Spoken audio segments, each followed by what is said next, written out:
Alright, let's go ahead and get this started. Anywho. This might be a bit of a long one, but I think fortunately this is voiced. But anyways. Let's go ahead and jump right into this. Yes. It's like, behold. Behold. It's time to shock and awe. Right? Right? Alright, Alec?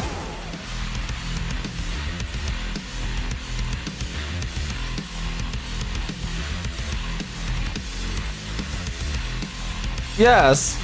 Also, Rappy, what are you doing? No, wrong way, Rappy. Anywho, yeah, let's just get into this. If I get into this, let me get into this over here. Anyways, let's do it! Ah! As Tove screams rings out into the distance, the sound of hurried footsteps can also be heard. She's coming. I hope not. Is everyone ready? No. Yes. Pepper, what are you doing with that syringe? Of course. That you saved me. Are you actually serious about this? I don't know. I don't know if anything's serious anymore. You bet I am. Well, if Alex says so, then yeah, this is serious time. Please don't shock me, Alec. I'm really not in the mood for this. Me neither. How can you not be excited to witness a historic event like this up close? Me getting shocked? There's no scenario in which this goes well. That's all I'm saying. Well, I kinda have to agree with John there. Well, we'll find out soon enough. Okay. Ah! As Tove's screams grow louder as her Tove's scream grows louder as her frantic footsteps come closer. Where did everyone go? Oh no, Tove's blind. Don't worry, Tove. We'll get you new eyes. That's something we can do with you, and not with anyone else. Nobody else can have new eyes. No, they can go over there to the pool. Tove is getting close. Tove, too close, Tove. Soon she'll pass right by the passageway where we're hiding. She'll be here soon, so everyone keep your eyes peeled. 3. Tove dashes past the opening of the alleyway. 2. We all swallow nervously as we huddle inside the hallway. 1. Something chasing after Tove flies past us. A transparent, glowing blue figure. It's a cute ghost. Oh, aren't you cute? Where's your mommy? At the legs, it's floating in midair. It's a hovering frame. Its face is empty of all expressions.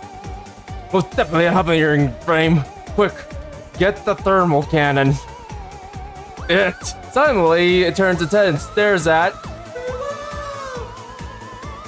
Yeah! Alec, save me from the clowns! Now's not the time, Alec. Ah! Alec's vacuum roars to life with a resounding boom. Just as the apparition makes a move for us, it begins to be stuck by the device with a brilliant burst of light. Bag!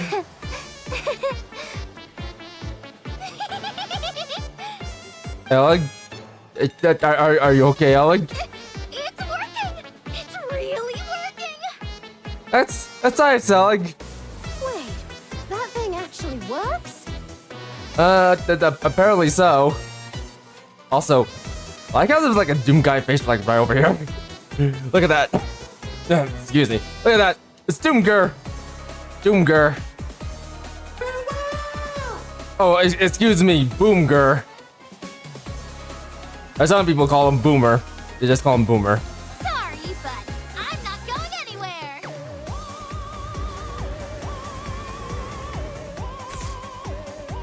With another burst of luminescence, the ghostly creature is sucked into Alec's vacuum and vanishes. Oh! Did it work? No way. Hey,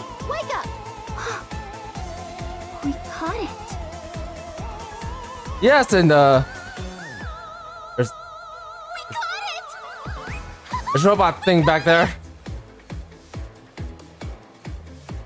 A series of flickering lights can be seen inside the canister connected to Elg's device. Elg successfully captured it. Wow, it actually worked. Yes. There's nothing to be afraid of anymore! Miss Tube, the coast is clear! You can come out now. It's time for us to strike back! Huh? Miss Tube? Oh, excuse me, she's blind. A screaming Tove comes running from the opposite direction. Behind Tove, there appears to be a swarm of about 30 or 40 ghosts hurling after Tove.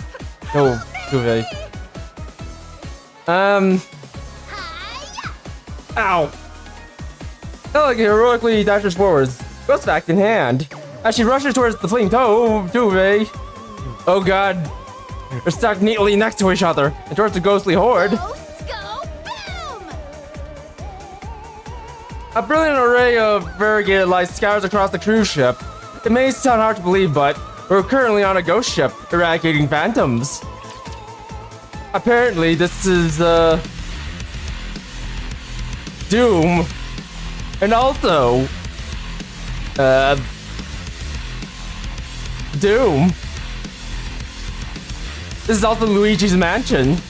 I hope Nintendo doesn't show up and copyright things, as they usually do. Sorry, I could help myself. A few days earlier, finally, a cruise exploration mission. Get ready for some fun and excitement. You're invited to a surface cruise mission, where all your dreams will come true. Go ahead, cut loose, and try everything you always wanted to do here. Things to bring: swimsuits, toiletries, underwears, extra underwears, snacks, game console, etc. Boom, boom, boom, boom, boom. Let me get this straight. It's been 3 days since you put up these posters around the Ark, and people showed an interest? And they'll be arriving here soon? Yep. What in the world is going on? You mean you don't know about this, Mr. Commander? No, I bumped my head. No, I don't. It's the first time I'm hearing about any of this. Really? That's okay. Let me give you a quick synopsis. Okay. First off, take a look at this photo.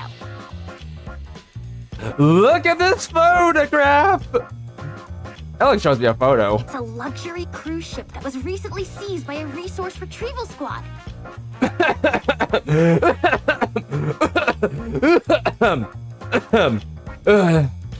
Sorry, I need to get the smash mouth out of my throat. Sorry, y'all have to hear that. But yes. Did you notice anything strange? Other than perhaps being a bit oversized, it looks like an ordinary cruise ship. No, nothing in particular. Really? Isn't it obvious? The lights are on. Looks like we got a couple of panty bandits in there. Well, let's get in there and stop the panty bandits. Huh? Any abandoned cruise ship that was used by humans would be at least 100 years old by now. How could the lights still be on? There's no way a ship's power would last that long without someone maintaining it. That means the power source must be coming from somewhere abnormal. Abnormal? You think this is a collab event? You think Raven or someone else is in there? Or there could simply be people on board. Yeah, that one. Like random people. From like other games. Oh yeah, that too. Think Oshino's in there? Anyway, we're gonna head up to the surface and find out what's going on. Yes. I already filed a request to the higher-ups and received approval. That was fast. Too fast. Almost. When I told them you'd be coming along, they authorized the mission straight away. They want to look at me in my speedos, don't they? I think this is what it's all about. They want me see me in my speedos. I see. Alright, well, Also, check this out. we'll have to see if I fit in those Speedos again. Look carefully at this photo. Over here. It's taking a closer look where Alec is pointing at. A blurry silhouette can be seen standing inside of one of the ship's windows. It's Princess Peach! What's that? It's shaped like a human. That's certainly what it looks like to me. Like, she's got the crown, the cowlick hair, boobs, everything. A luxury cruise ship abandoned for decades, yet still lit up. And a shadowy figure at the window? How could we not go and investigate? I'm surprised it's even got approved. Man, people really want to see me in my Speedos. Well, ever since that last incident, the central government seems more amenable to thinking outside the box. Fine, so the others who are coming are on their way here? Yep. Although, to be honest, I'm not entirely sure who else will be coming. My friend, Tony will come. She said she'd rather die than go on this mission. Alright, well, we probably gotta get ready. Oh, don't worry. It's already been taken care of. Huh? How? Miss Ewan said she was willing to finance this entire expedition. Wait, Sue, oh, great. The small one's gonna look at me now. So we wait here for the others and then leave once everyone's gathered? That's right. Is it really the right time to be doing this? It will probably take some time for Elysium to come up with anything conclusive. It's their first time attempting to manufacture such a thing, after all. It's imperative that they take their time and be extra cautious. I highly doubt they're going to be finished all that quickly. That's alright. That's true. Alright, let's go. Commander, there is someone I would like to bring along. Huh? I doubt... Pardon me. I doubt Anise and Neon would be interested in coming. You're right, but I wasn't referring to them anyway. Huh? Besides, they've spent too much time on the surface, and thus are undergoing rigorous inspections. They might have been affected by crystals or dark matter, so it will be a while yet until they're free. Or you know, they could've came down with the surface madness. We don't want them to have the surface madness. What if it spreads? What if it spreads to the inside of the Ark? Or what if it hits Cinderella? Or Siren? Or Abe? Then who? I want to bring Dorothy. The Great and Almighty Doro? Okay, then we'll bring the Great and Almighty Doro. As long as she behaves herself. Alright, let's go. The Great and Almighty Doro. Come on, Doro. The Ark. Dorothy's room. So, you want to head up to the surface Yes, Great and Almighty Doro. Let's and go. investigate a suspicious cruise ship? Yeah. Yeah. First of all, I don't know why you're coming to me, of all people, with this proposition. Second, why are you two wearing swimsuits? Because you order it, mistress. Well, the cruise ship is on the ocean after all. And when you're hanging out to sea, you put on your swimsuit. Did you both change in this building? You didn't come all the way here dressed like that, did you?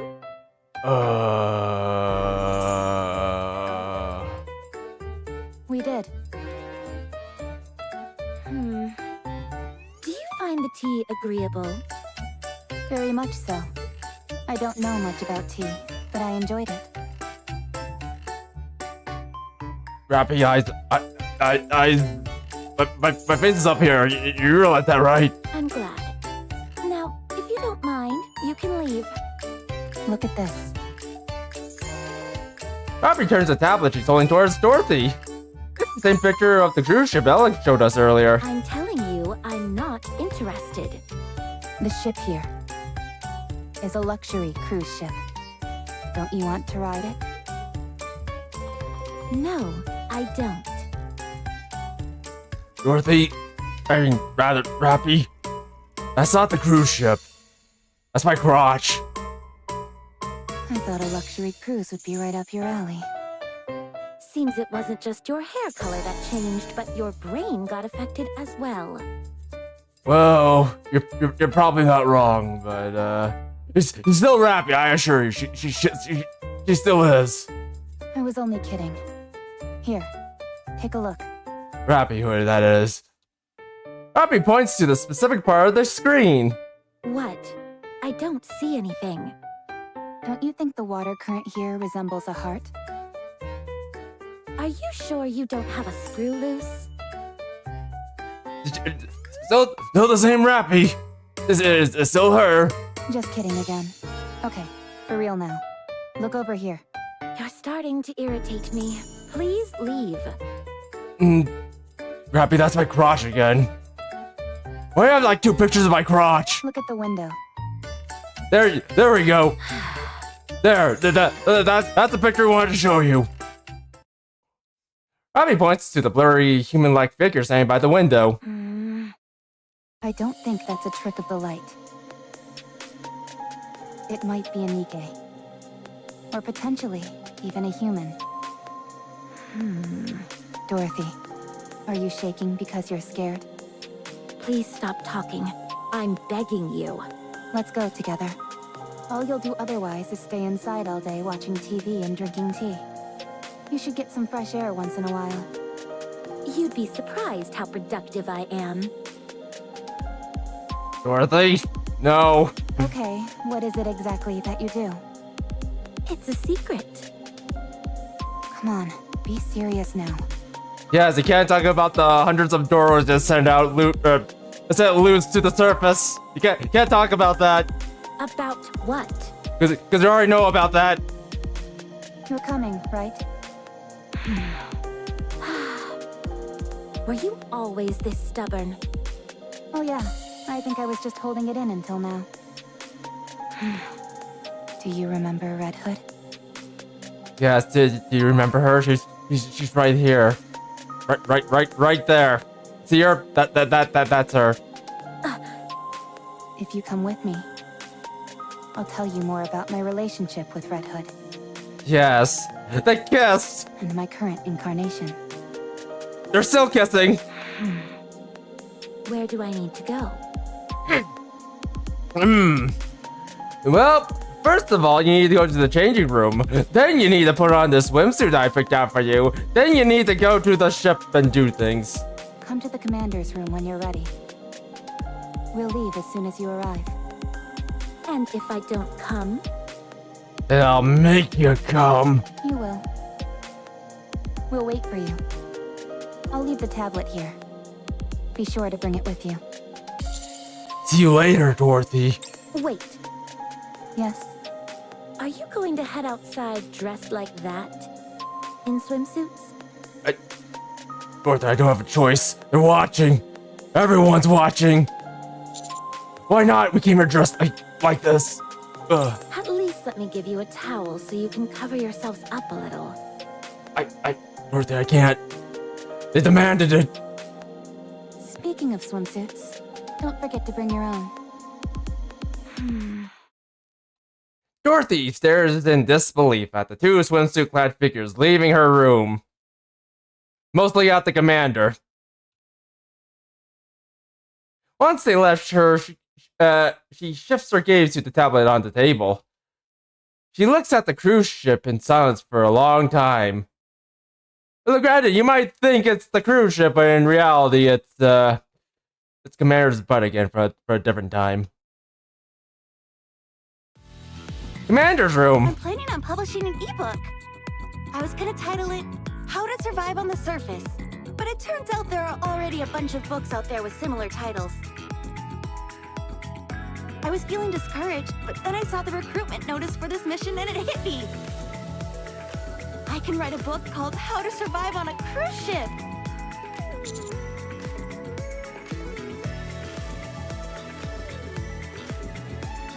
Sounds a bit niche, but okay. I've heard your survival skills are second to none, and that you're adept at crafting tools. I'm sure you'll be a valuable asset to the team. I have a high opinion of Nikke's from the Unlimited Squad in general. I'm here because Alec came to me and said there could be a passenger on board who may need medical attention.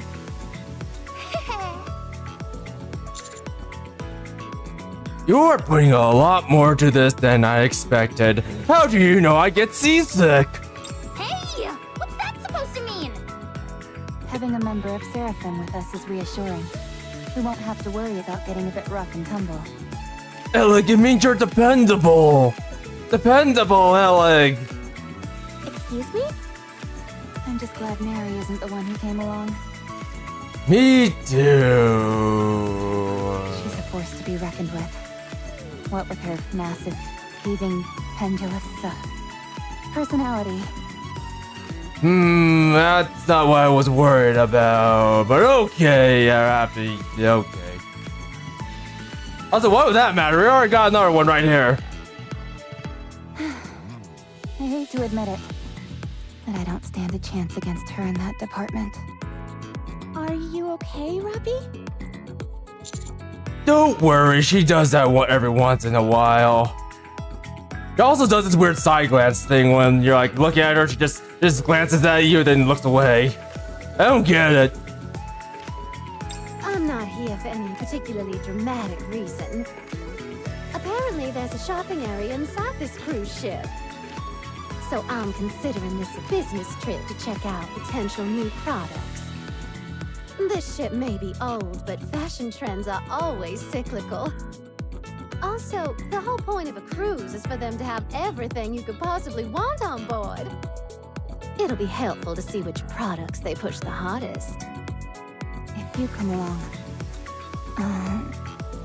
Hey, what's the big idea? How come I don't get any compliments like the others? the only real benefit to you coming is that you'll potentially find good items for cheap. And I have my doubts as to whether a 100-year-old cruise ship is going to have much to offer. There's only so much a merchant can offer, sadly. Rookie, do something about her. What am I supposed to do? Make her stop talking. I don't know, Commander.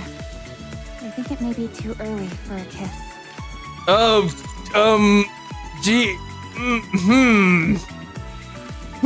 You got me there. You got me there, Rappy.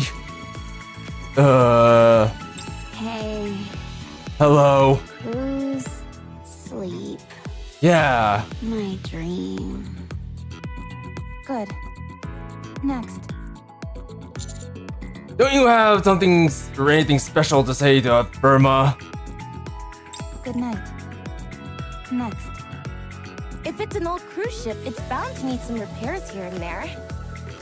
That's where mighty tools come in. If we've got mighty tools in tow, we'll have nothing to fear. The only problem is... What is it? Is it Kraken? I can take him. I'm superhuman. Senti is kind of an upgraded Tuve. If we bring her, it may render Tuve redundant. Rappy, what are we even talking about anymore? Like, thinking seriously, what are we even talking about anymore? Hey, you don't have to say that out loud. Oh no! I'm sensitive about that. She's blind! Actually, Tuve is far better than me at improvising. We'll complement each other nicely.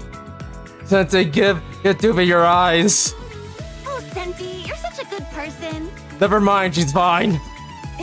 You're too kind. You're the real angel. You save lives. Oh, Senti. Oh, Tuve. And they lived happily ever after. The end. Did you see that, Commander? That was some stellar conflict resolution on my part. Stellar, huh? Right, good job. Well, now that everyone's here, let's set out and have a boom-tastic start! Actually, we're still waiting for one person. Who? She'll be here soon. There she is. No one is coming! Usually when someone says that in movies, people show up. Guess I'll have to go get her.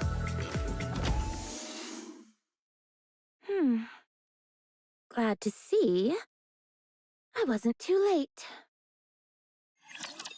Bow to our... Bow! Wow, wow, wow, yippee-oh, yippee-yay. In the middle of the vast blue sea, a small boat speeds through at full throttle.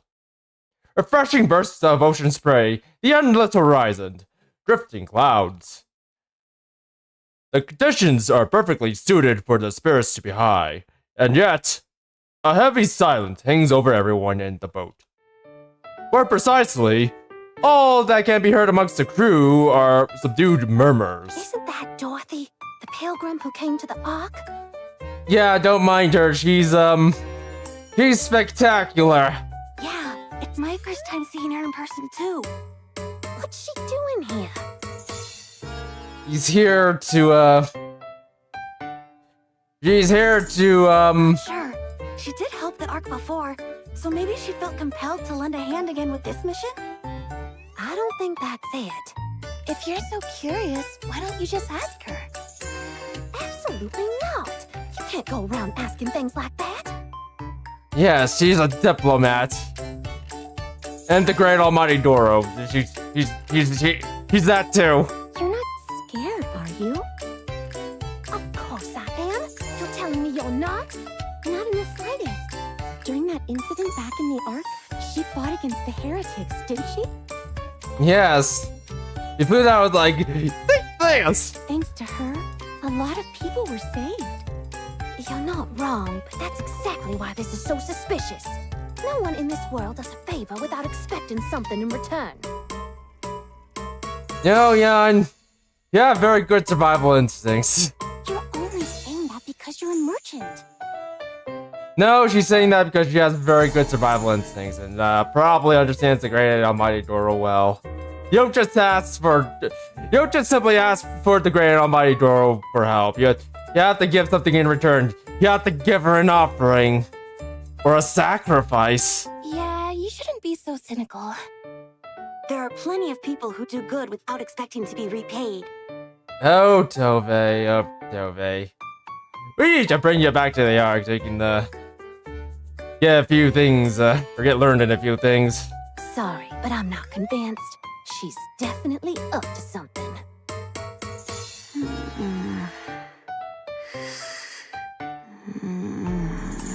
I'll say, look at her beady little eyes. Looking into the distance.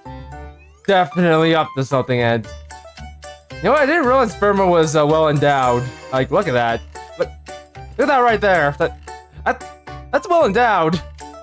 Yeesh. I didn't know Firma was packing like heat. Your friends don't seem to understand the concept of whispering.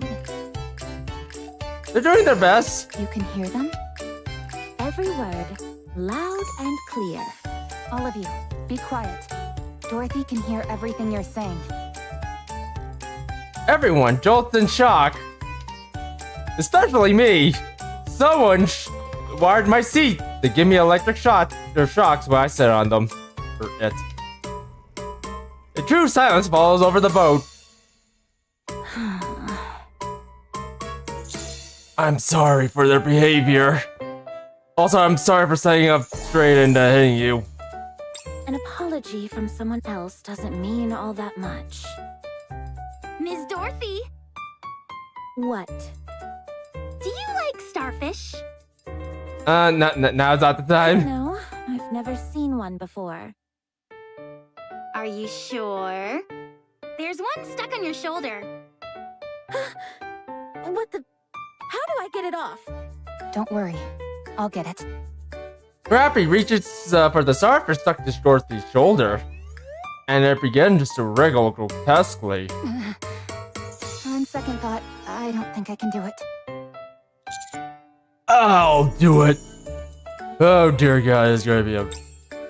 I reach out for the starfish, on Dorothy's shoulder. The creature wriggled even more intensely.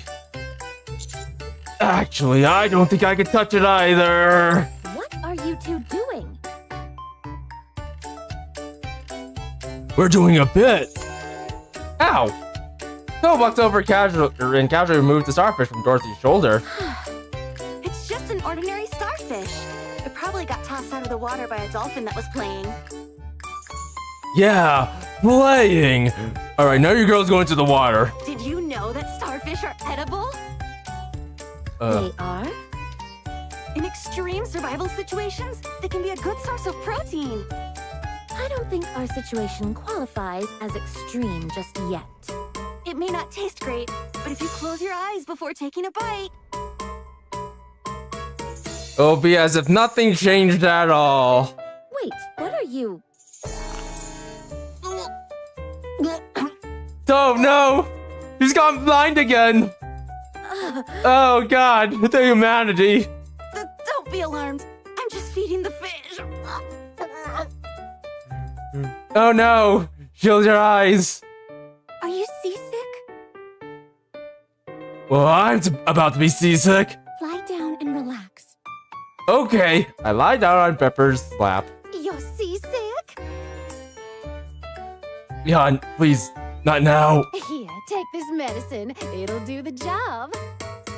I don't know what you're talking. For Oh! the low price of 20,000 credits, it's all yours. Too much talking. Lark. Alec, are these parts waterproof? Yes, of course. Okay, then we don't need to worry about cleaning everything straight away. Let's turn the boat around. No way! Not when we've come this far. You see? There's the cruise ship, straight ahead. We'll arrive soon. Yes. Besides, if the boat's soft, it'll explode. We dock our boat beside the cruise ship, or a cruise ship, so massive that it's imposing even from a distance. We board the colossal vessel. And after a quick look around, gather on the deck. Something seems weird about this place.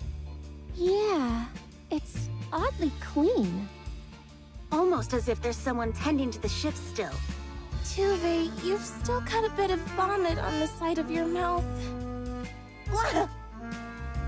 As expected, the lights are still on. That means power is still being supplied to the ship. I did some research beforehand. This ship is called Utopia. It was a renowned vessel, so getting the blueprints was easy enough. I've sent the schematics to all your phones. You really came prepared. Of course! The more prepared you are, the better off you'll be. Miss Dorothy, give me your phone number. I don't need the blueprints. I thought the deck would be structurally unsound from aging, but it feels remarkably sturdy. I don't think we're in any danger. I'm not sure it was even necessary to swap our bodies out for swim-ready models. It's almost like there are no hazards at all. That's precisely the problem. That means there's no point in having a survival expert. Without danger, I'm just a lesser version of Senti. If you ask me, a lack of danger is the best case scenario. That means I won't be needed, which I think is a good thing. Thanks for the reassurance, Pepper. We incompetents need to stick together. Anyway, why don't we all change into our swimsuits? What? The ocean, a cruise ship, swimsuits. That's like the Holy Trinity, don't you think? What kind of bizarre logic is that? At any rate, let's all get changed and meet back here. Everyone scatters. Oh. Aren't you getting changed? No, Why not? there's no reason to. Did you not bring a swimsuit? You did, didn't you? Here, follow me. Huh? Happy then proceeded to do naughty things to Dorothy. Happy pulls Dorothy by the hand. Hey, you shouldn't touch people without their permission. What the... Why are you so strong? Let go of me. I won't say it again. What are you doing? So white. So soft. Happy, don't eat her. Be quiet, will you? To not show off assets like this would be a crime. You're the one committing a crime right now. If I must resort to evil in order to ensure that the right thing is done, so be it. Were you dropped on your head at some point? Oh. So this is how I get you to be quiet. I ought to let the commander know about this. A word of this to anyone, and you're dead. Now, stay still. Oh, yes. This swimsuit you brought suits you perfectly. Excuse me? It's so beautiful and elegant. I could never pull off something like this. Well, don't just stand there. Unless you want me to dress you. Don't come near me. I'll put it on. As I listened in on Dorothy and Rappy's conversation while reading a book, the others gathered back on the deck, having changed into their swimsuits. This is my first time wearing a swimsuit. It's really light and comfy. Yes. Super easy to move around in. It's awfully revealing, don't you think? Also, her drone has a little straw hat, and you got a needle. Don't hurt me. You think so? When Litter gave it to me, she told me this is what all the young people are wearing nowadays. I don't know where she heard that, but it looks good on you. Thanks! I made a customized survival swimsuit. Yeah. What makes it a survival swimsuit? It's got a breathing tube here. Yeah. It also got a life preserver right here. If you think that's enough to call it a survival swimsuit, I'd accuse you of fraud. Of course there's more to it. There are even emergency rations stored inside. Yes, right here. Actually, that might be a hit amongst certain niche groups. Really? Do you want to sign a contract with me? I wasn't talking about the swimsuit. Ta-da! Check it out, everybody! Yeah. You like my swimsuit, Mr. Commander? Yes. Wow, what a cute swimsuit, Alec. I thought so too. I designed it myself. You want to see something cool? If you press this button on the watch I'm wearing... Boom begins to play from Alec's swimsuit. Also, I somehow got shocked. Ugh. Boom! Boom! Boom! The transparent part of my swimsuit doubles as a display. You can even control it by pressing the buttons here. Want to give it a try? No thanks. Can't move cheeks. How in the world did you do that? Sorry, trade secret. What? Just tell me. Sorry, no can do. Alec, the boom letters on your thigh are misspelled. Oh, sure enough. Are they? Are they? They're just upside down. Don't worry about this. It's just upside down. That's perfectly fine. It's a sticker. I must have stuck it on wrong. Everyone be quiet and pay attention. Lady Dorothy is making her entrance. The great almighty Dorothy. Lady, one more time. Praise the almighty Doro. Praise her. Praise. Also pouting Dorothy.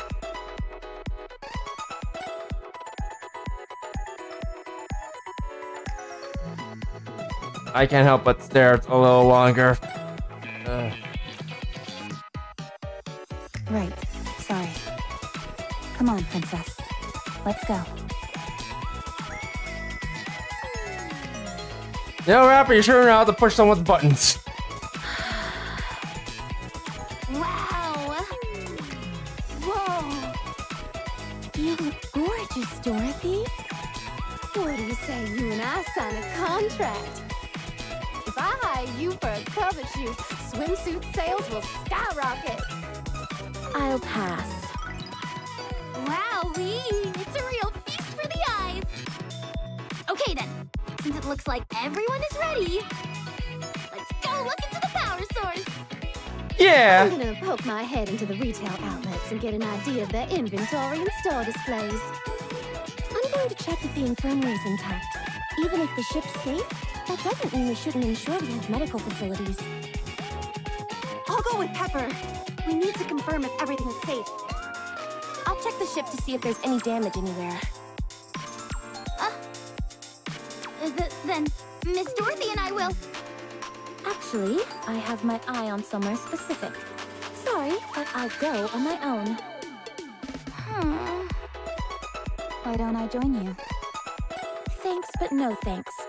I prefer going solo. How about Miss Rappy and Mr. Commander? I'm concerned about the sleeping quarters. I was considering bringing the commander along to check it out. Shouldn't we be looking into why this place is lit up? You're the light of my life, Commander. So checking you out is my top priority. That's a bit heavy there. Like that's a little bit hot and heavy there,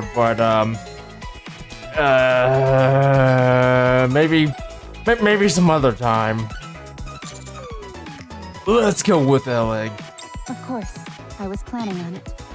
I was just pulling your leg. Thank you both. Where's Miss Freema, by the way? I haven't seen her for a while. She found a spot that she liked and went to sleep. I see. Oh, well then, well, I'll fight all this. Quite a bit. After everyone splits up, Alec, Rappy, and I head over to the engine room below deck. Even down here, all the lights are on. Looks like power is being supplied to the entire ship. This is so exciting. I wonder where the electricity is coming from. Maybe something like a degeneracy reactor? Sounds a bit outlandish to me. That's rich. Coming from the person whose weapon fires drill projectiles. Fair point. Anyway, what are the chances that there are humans or Nikkes on board? Pretty unlikely, I'd say. No one's shown up yet, despite all the noise we made boarding the ship. Then what about that shadow we saw in the photos? Could have been a trick of the light. Or a ghost. You okay, Ms. Rappy? Why'd you freeze up? It's nothing. I just got startled. Huh. Mr. Commander, is Ms. Rappy afraid of ghosts? That's a private matter. A private matter that I don't want to talk about because I'm kind of ashamed of it. In other words, yes. It's me, a spooky ghost. Woo!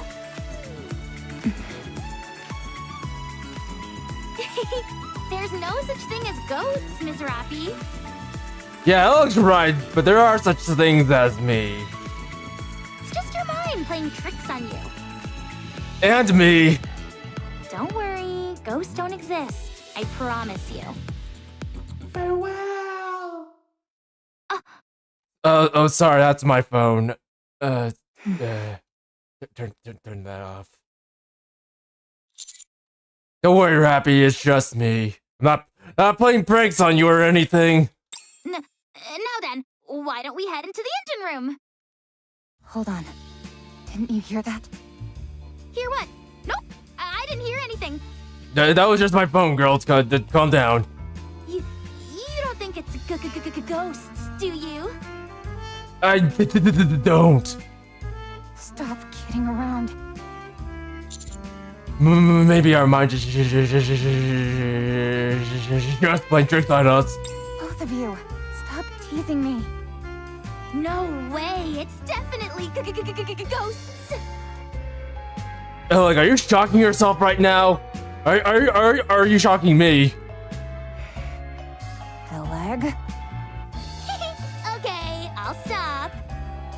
Okay, thank goodness she's stopping. Let's go! Full speed, boom style!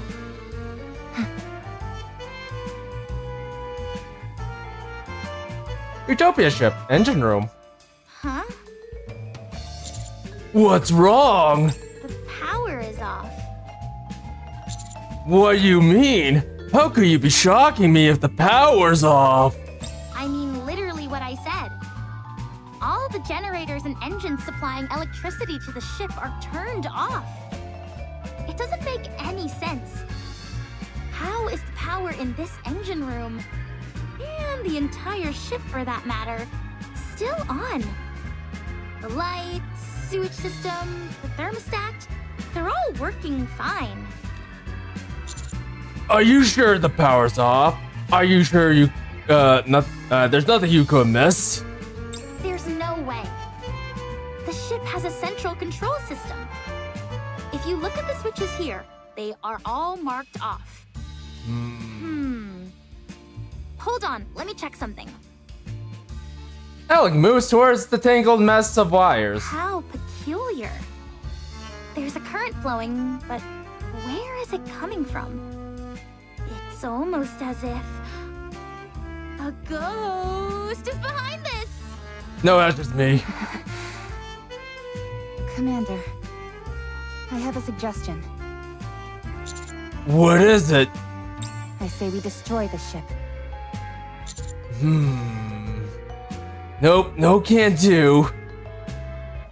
Can't sink my battleship, If we Rappy. blow it up, it'll take all the ghosts and paranormal power sources along with it.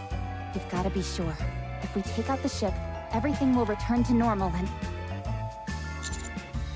Rappy, get a grip. You're right. I'm sorry. I lost my composure for a moment.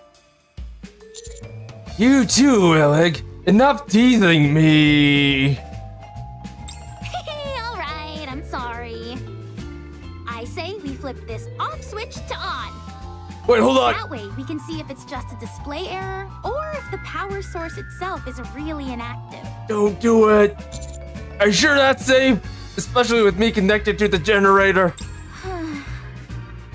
Of course it is. All I'm doing is flipping a switch, for goodness sake. I don't like how you hesitated in the beginning. Or how you're swaying right now. Like you're hoping turning on that switch does something. To me. Ow! Alec presses the switch. I light up like a Christmas tree. Everything goes dark. All the lights seem to have gone off. Don't worry, I activated my night vision. I didn't get my Nikke's night vision. I'm the only one with night vision. A power outage? I didn't bring any flashlights. Bravo 6 going dark. Let's get out of this engine room, first of all. Yes, good idea. It's pitch black, and I can't see 2 inches in front of me. I can't see a thing, except I can. I see 4 melons right in front of me. How about we hold hands on the way out? Let's be cheerful. Sure thing, Mr. Commander. I guess your vision isn't so hot. Take my hand, Commander. Happy, happy, joy, How joy. exciting. This is my first time holding hands with both of you. Yeah, let's go have fun together. Happy, happy, joy, joy. Oh, what are you talking about? What do you mean? Happy, happy. I'm standing in between you and Miss Rappy, holding both your hands.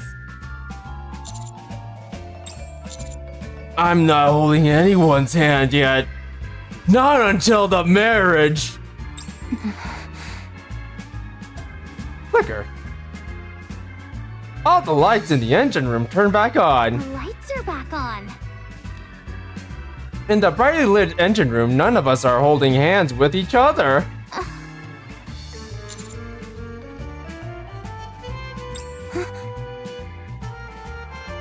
I'm sorry. I thought I was holding on to hands, but instead I was holding on to feet. Can't sleep. You can't sleep? It's the AI! No, With the chocolate factory! It followed us! can't sleep. Alright, plan B. We blow up the ship. We can't let this AI get out. Mm, Irma gets up and looks around at the cabin. huh? He sees a holographic man with firm shoulders. And there's also no one around. Creepy. Irma lays back down on the sofa and pulls the blanket over herself. Mm, She feels something strange under the covers. Irma slowly, cautiously lifts the blanket. For a fancy cruise ship, there's nothing too special here. At any rate, that's enough browsing. Time to set up a stall. Let's see. Sunscreen, breathing tube, towels. Pool noodles. Oh, welcome. I'm not even open yet, but it's always nice to see such eager customers. What do you need? I've got most everything ready. I like how Jan's playing along with this. Despite the entry bell ringing, there's no one there. Yeah, it must be a prankster. Maybe it's acting up since it's so old. It's a prankster. Goddamn pranksters. Alright, that's it. Jan, grab your grenade launcher. We're teaching this prankster a lesson. Okay, this is getting a little freaky. Jan takes a step back and looks towards the entrance. And then stares at the pile of merchandise she had brought. What the? Damn, these are good pranksters. The items start to move on their own. Egads! Tuve? What are we doing at the pool? To test out the effectiveness of this breathing tube. Not. Pools are accident-prone places, so I thought I'd check if this place posed any danger to us. You sure you didn't just want to check out the pool for fun? Of course not. As a survival specialist, I'm merely making sure to eliminate any potential risk factors. If you say so. Let's check it quickly and then head over to the infirmary. Bubble, bubble, sizzle, sizzle. Oh no! Frost followed us. Huh? Everyone's here. Look! Something's wrong with the swimming pool! Otherwise, why would the water be swirling around? Wait a moment. Something does seem strange. Yes, there's a small one in there. He's rising. Ah! A huge column of water shoots up from the pool. A giant bakery shows up. Oh wait, that's just Freddy. If I drill a hole here and hang the mirror... There, all done. Now I can see into the commander's room. This place is in better shape than I thought. So there's not much to fix. Santi gazes into the mirror with a look of satisfaction and pleasure. Then notice someone standing behind her. Who's there? Santi spins around, startled, but there's no one there. Stop kidding around, you guys! Santi glances towards the mirror. Mirror, mirror on the wall, who am I? In the reflection, someone is there, smiling at her. It's Cinderella. Let's get out of here quickly. What's the rush? The lights are flicking on and off, that's all. You and I were holding hands with someone or something, and it wasn't the commander. Unless he's got more than 2 hands. Which I don't. What do you think I am, a mech smith? You see? That means we must have been holding hands with... They've been holding hand with each other. Oh. Alright, if you insist. I'll come back to the engine room later by myself to investigate. Let's regroup with the others and share our findings. Huh? Oleg, no more kidding around. I'm not messing with you. The door's locked. Why don't we force it open? Oh, that's probably a bad idea. This door is sealed tight. We'd have to use an explosive charge to get it open. And that could damage important equipment in here. Good point. Also, might have to get leg day today. Hey, is that Miss Dorothy? Beyond the small window in the engine room door, Dorothy can be seen. She appears to be wandering around the deck looking for something. Almighty Toro, please help us! That explains it. What? Commander, Dorothy locked us in here and it was her who turned off the lights. I'm certain of it. Sure, I'll admit I was a bit indecent when she was changing into her swimsuit, but this is so uncalled for. Rappy, like, seriously now? I'm not so sure I agree. There's no reason for Dorothy to prank us like this. Besides, she'd be a bit more clever about it. I'm sure the great almighty Doro knows what she's doing.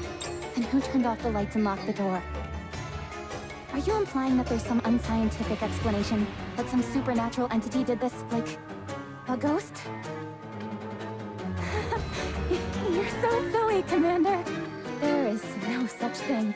At least, there shouldn't be. I hope there's not. Rappy, step out of it. You're losing it. I can tell because you're becoming cuter than usual. Far from it. I'm the calmest, most rational one amongst us right now. You're the one who's lost all sense of reason. Farewell. Oh, god damn it. Hey, who are you?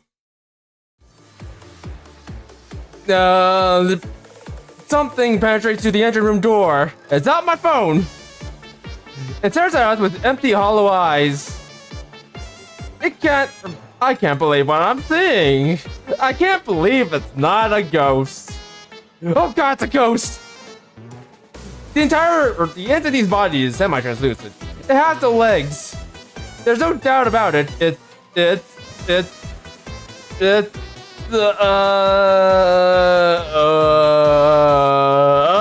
a spirit. That's why I'm writing down in my notebook. Okay, goodbye. You've gotta be kidding me. Farewell. See, it's a spirit. How could it not be a spirit? Only spirits can say farewell. 7 Dwarf 0, fully active, pierce through! Robbie, no! Robbie deploys her drill and charges the engine room door instantly. All of us flee the engine room without looking back. A ghost. A ghost! A ghost! It's a ghost! Dome's gone blind! No, Dome, I told you not to eat the starfish again! Ghost! Toast! Toast! Toast! Not the toast! Ah, God, I can smell the toast everywhere. The entire group scrambles back to the top deck. Each of us pale with fear and smelling of bread. Everyone? Did you guys also? You guys saw it too? Really? This can't be real. You mean we all saw something? This is insane. Yes. Those two saw ghosts. I saw toast. Or was it a hallucination? No, I definitely saw something. It was a ghost in the mirror. No, that was Cinderella. Blanket Ghost. Telekinesis ghost. Water ghost. A ghost that passes through walls! Girl, that's a lot of different ghosts right here. Are you sure you all didn't like see like different things, or are you sure it wasn't a hallucination? Because it's starting to sound a lot more like a spirit. Like I got poltergeists, I got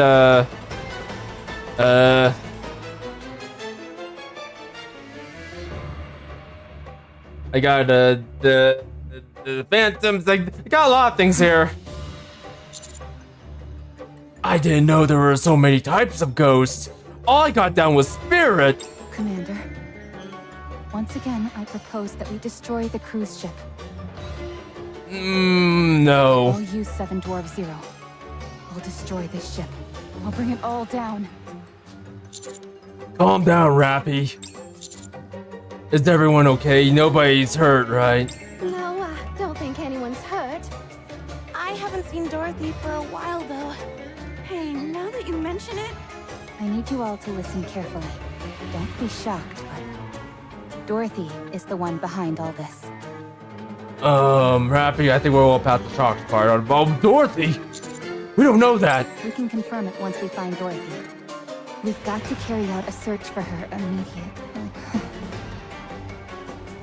Rappy? What are you looking at? What's wrong, Ms. Rappy? You went quiet all of a sudden. Girls, why are you all looking at me? What is it? You're both breathing and staring in the same direction. Also, eyes up here! Curiosity always trumps fear. Unable to resist, I turn back to glance at the same direction Rappy and Alex are staring. It's the 3 little ghosts. Off in the distance, a crowd of ghosts stares back at us. It feels like we left reality behind a long time ago. Oh, what are those things? Why are there so many of them? Are they coming this way? I don't think so. Maybe they have to stay within a designated area or something. You know, like in the movies? Or maybe they're staring at my butt. Oh yeah, I've heard of that. Me too. Ghosts aren't supposed to physically harm you, right? Well, no, but they make you strangle yourself. They're just standing there. They don't seem like they're out to harm us. Like, I don't know why people would strangle themselves at the sight of a ghost, but you know what? I think those people need help. Good point. Like, seriously, though. Now that you mention it, they haven't actually attacked us yet. They just spooked us. You're right. Maybe they're nice ghosts? I say we use this opportunity to run them over. No, this is our chance to eliminate them. Yeah! We've got to exterminate each and every one of them. Yeah, murder!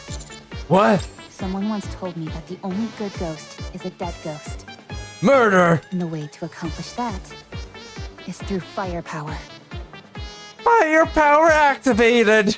7 Dwarf Zero, ready. Also, dead goes at Rappy, that's redundant. Neon, the god of firepower. Lend me your strength. Firepower activated! I guess it's true when people are desperate, they'll believe anything. Oh, it's time for me to believe it says something too! Great almighty Dorothy!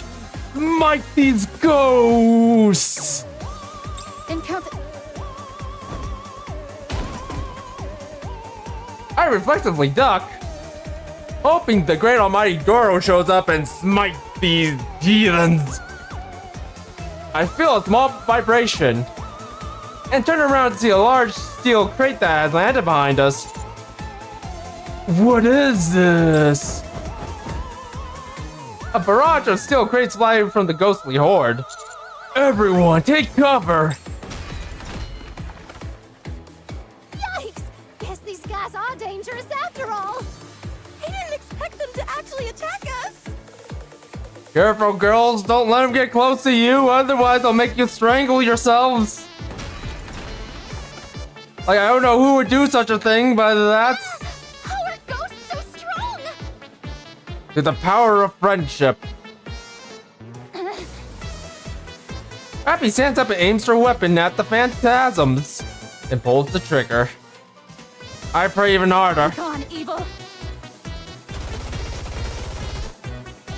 The bullets harmlessly pass through the diaphanous ghost and hit the wall. Physical attacks don't work on ghosts. No surprise there. You're right. We need the blessed, great, and almighty Doro to fight them. Only the great and almighty Doro can defeat the ghost. Damn. Commander. I'm trying, but she's not showing up. Yes? Do something. I'm trying, but she's not showing up. Dorothy, where are you?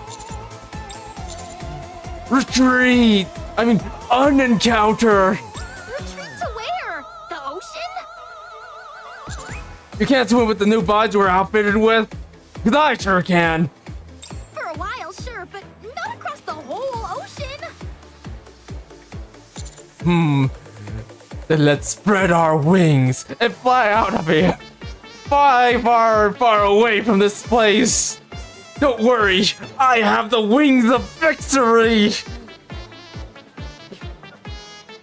Let me just flap my arms. Mr. Commander, get a hold of yourself. We can't have you losing your cool as well.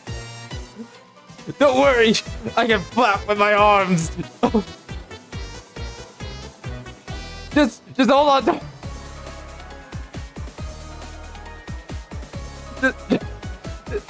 Just hold on to my legs. They're coming again. Everyone, scatter! Oh god. Yeah, just hold on to my legs. I'll carry you like a sword. If we stick together like this, we'll all get crushed. I run without knowing what direction I'm even heading towards. It's only vibration. The cacophonous crashes burst through from every directions. I start flying my hands. I don't have time to look around. Oh god. I'll do all these things. Just an extra commander flapping his arms. God damn. That's stupid. I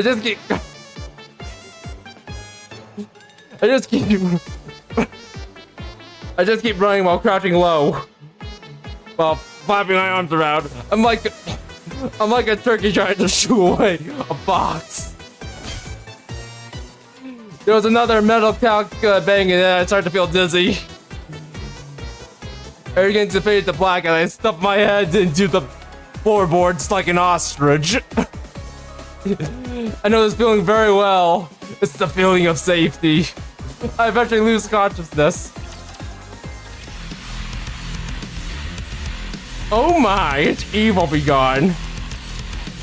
Oh god. What are we even doing on this boat? Oz. Oz? Oh. Do I look like Oz to you? List. Do I look like Bliss to you? Mr. Commander! Oz. Survivalist.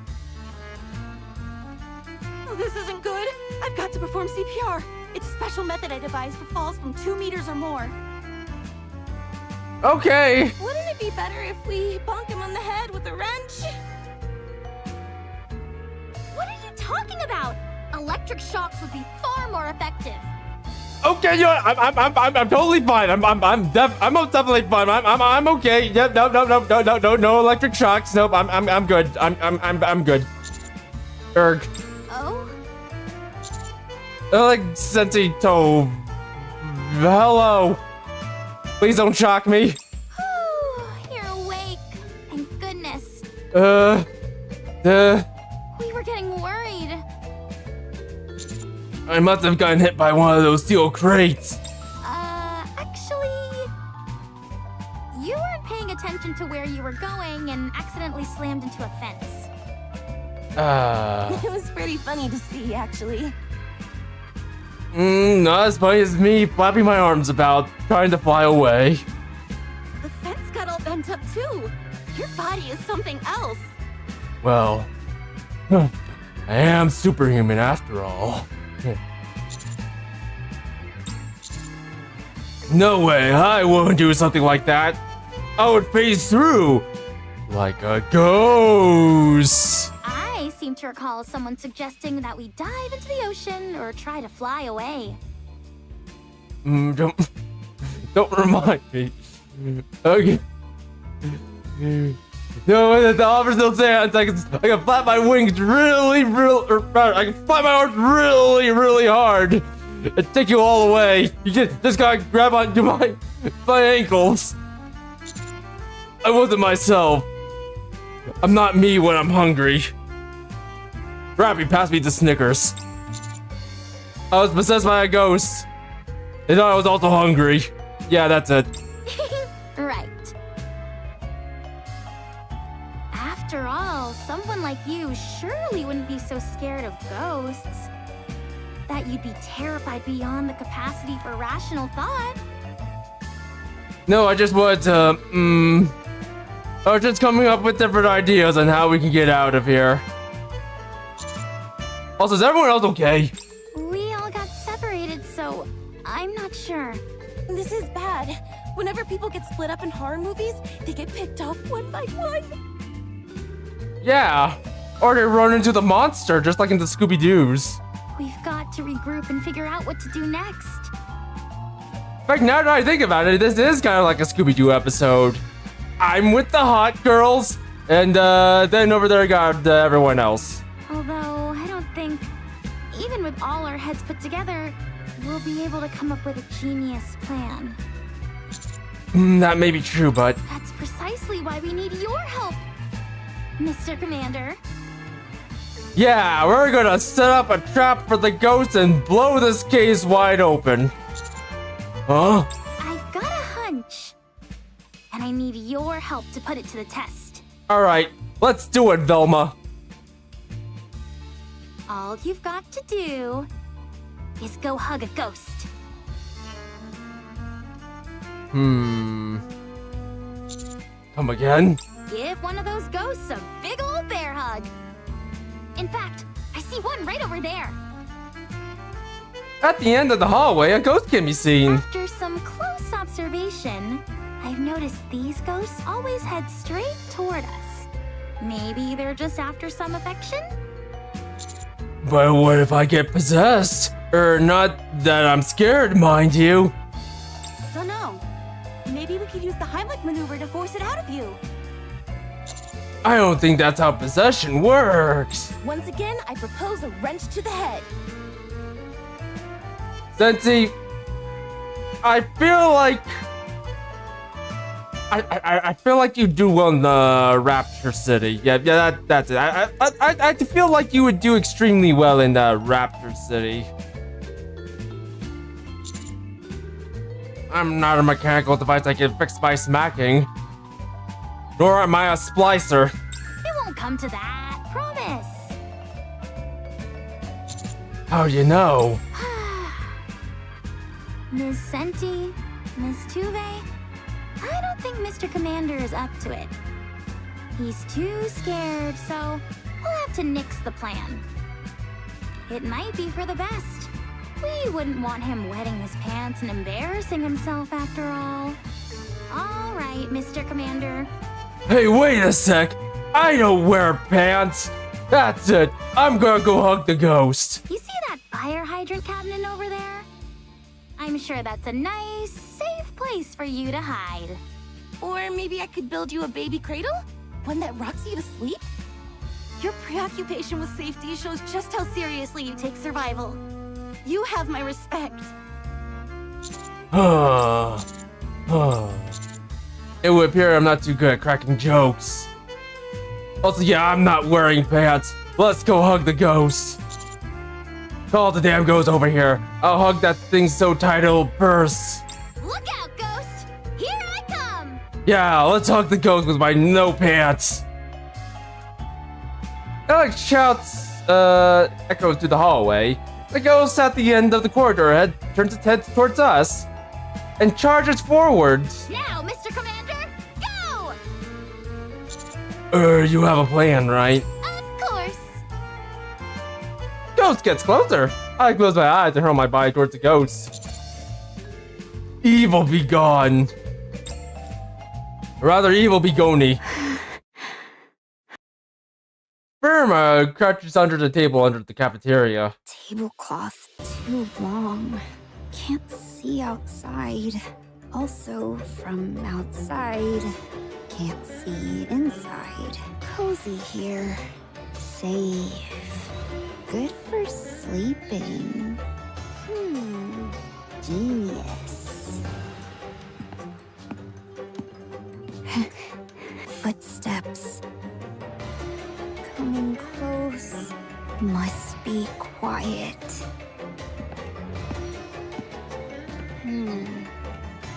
Wait. Ghosts don't have feet? Can't hear footsteps. Genius. Hey. The footsteps stop.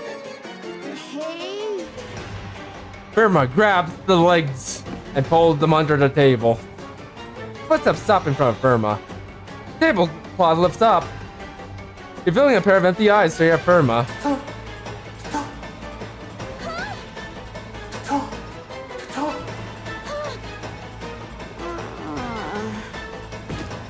Burma faints and collapses. The ghost grabs Burma by the leg and starts dragging her away. But then abruptly stops moving. The ghost, which is dragging Burma, turns to look at us. Then charges towards us without so much of a pause. No! Burma's getting thrown overboard! Let's go! Got it. Leave it to me. Alec pulls out a device she had been carrying, which resembles a vacuum cleaner. Alec, why do you have a vacuum cleaner? He aims it into the barrel at the approaching ghosts. What now? Boom!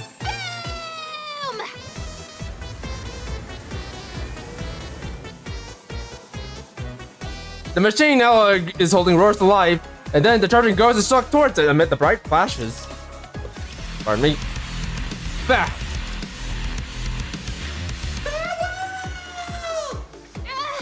The output, it's too much. It's shaking like crazy. Careful with that. Don't aim at my crotch. The joints are gonna blow. Bursts of light which sends the ghost hurling backwards. We all get knocked down as well, and they're tumbling across the floor. It didn't work. Guess we rushed it a bit. Huh? Look over there. I look where Tove is looking. In comparison to before, the ghost now seems fainter. It's working! Alec, let's finish this! All right.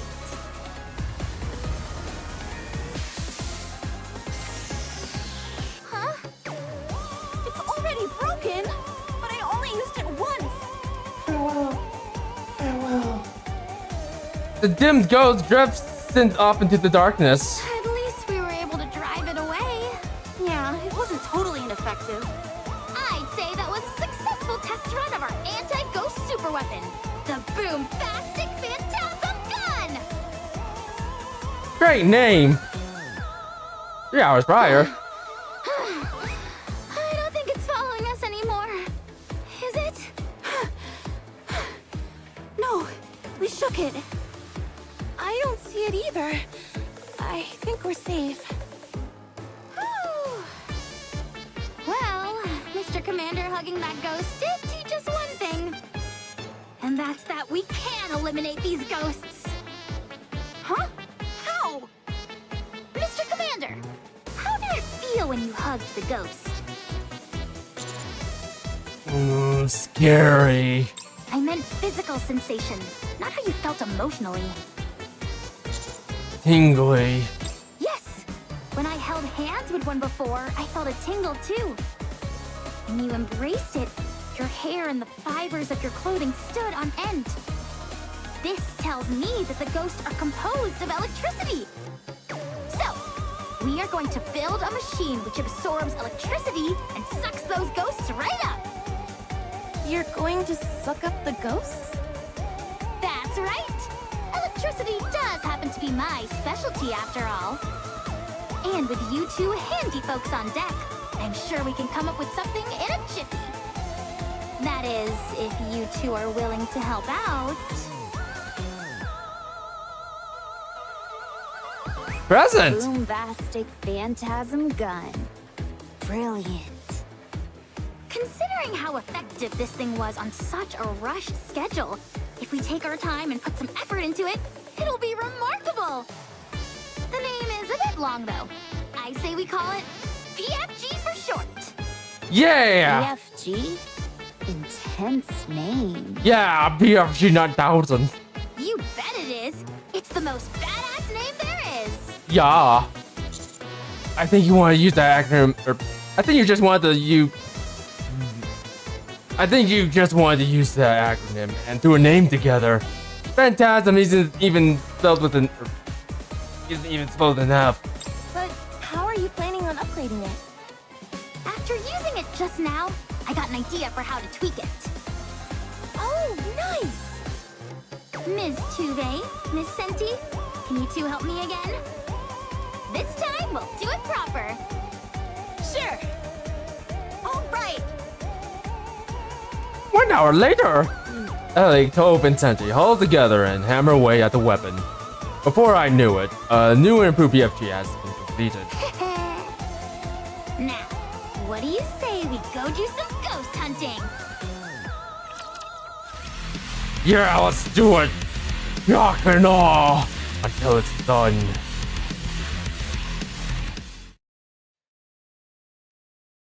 Well, glad to see that you two are having a fight. Jan and Pepper are inside the cabin, holding their breath. Hey, don't push. You're taking up all the space. I'm not even moving. I'm staying perfectly still. Then you need to lose a few pounds. Hey, you need to be mean. All that weight of yours is gonna launch me out of this cabinet. My weight has been normal for years now. I was wondering why I felt like my chest was being crushed. Does all the fat when you eat go to your boobs or what? Hey, what are you doing? Do you have a permit for those things? They're practically deadly weapons. Yeah, I'll say. Those are giant, big cannons you two got there. Wait a moment.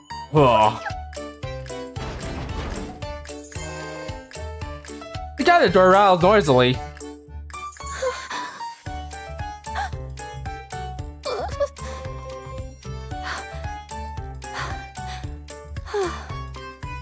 Is it gone? I think so.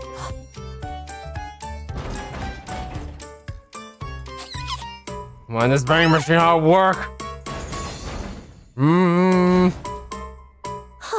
Give me a soda. Give me a Fahrenheit.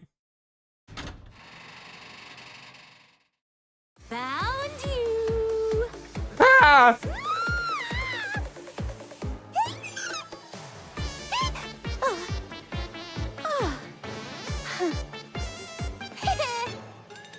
I'm warning you. You better sleep with one eye open from here on out. You scared the heck out of me. This is starting to feel more like a comedy than a horror movie. Have no fear, everyone. We no longer have to run or hide. Now, it's time we fight back! Huh? I don't get it.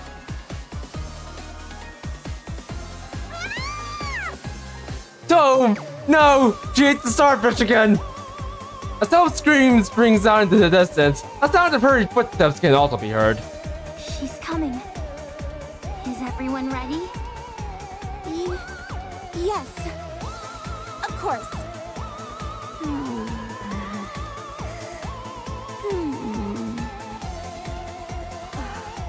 Are you actually serious about this? You bet I Yeah, we're gonna tackle the ghost I'm and not in the mood for this.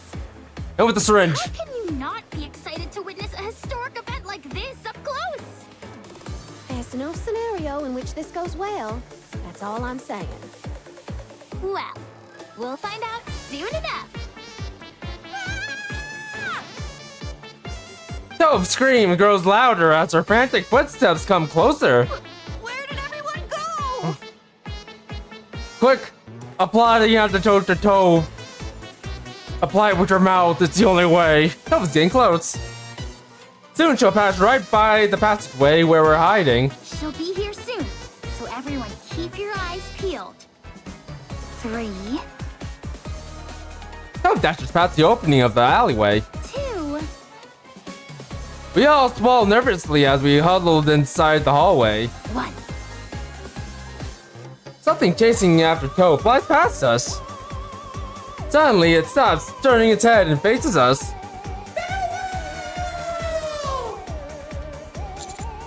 Eleg!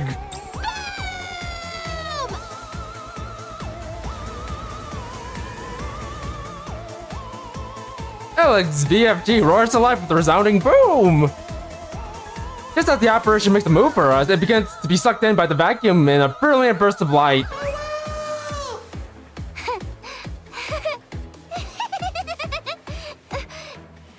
It's working! It's really working! Wait, that thing actually works? Sorry, but I'm not going anywhere!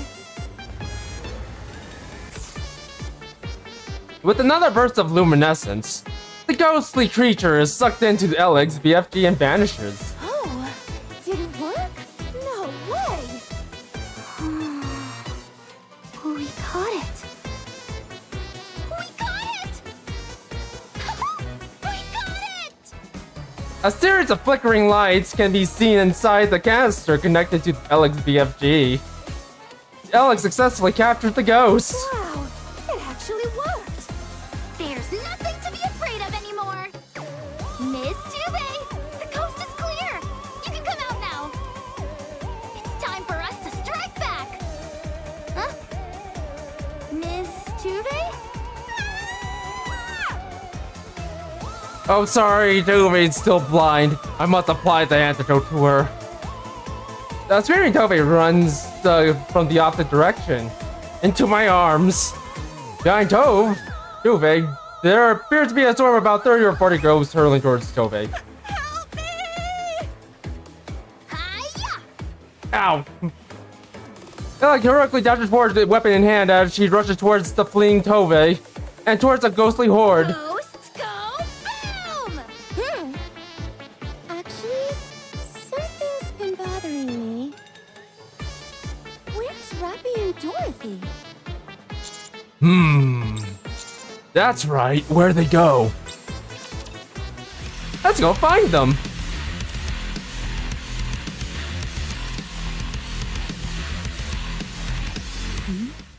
Ha! I heard a loud noise over there. Dorothy, can you take a look? Go yourself. You have better mobility, so it makes sense for you to go. Was that convincing? If you just admit that you won't go because you're scared of ghosts, then I'll go. Dorothy, let me tell you something. There are no such things as ghosts. Or at least, there shouldn't be. I don't even know what to say to that. Now hurry up and go. No, Then let's go together. I said no. Okay, fine. And answer this one question. Did you turn off the lights in the engine room? No. Is all this ghost business you're doing? How did you possibly jump to that conclusion? Because something about you seems off. What the? I don't know what happened to make you change like this, but I preferred the old you. The one who only spoke when necessary and stayed quiet otherwise. I don't think I'm a fan of the current you. Why not? Do I have to spell it out for you? It's because... Because I remind you of Red Hood? You Oh. like Red Hood. Why don't you like me? Because it feels like I'm looking at someone pretending to be Red Hood, an imposter. I am me, Dorothy, not Red Hood. Then stop this pathetic mimicry. What are you talking about? Trying to cozy up to me, assuming that if you like something, others must too. I don't believe those are traits unique to Red Hood. Perhaps your social circle is too small, and Red Hood is your only point of reference. Fine. I give up. Just leave. I have things to do. What is it? Let's do it together. No, it's something very personal. Huh? This is your first time on this ship. How do you have personal business here? I just do. The moment you saw that figure in the window, you changed your tune and wanted to come here. What are you looking for? There's another thing. Something more important. You promised you would tell me about your relationship with Red Hood, and what you really are now. You changed the subject like a bull crashing through a china shop. If you're going to follow me around like a pathetic puppy, you can at least expound on that. Who knows? Maybe all your blabbering will alert your comrades. That way, I'll finally be rid of you. It's a sad story. It will be difficult to listen to without tears. She's not wrong there. I'll try my best to hold it together.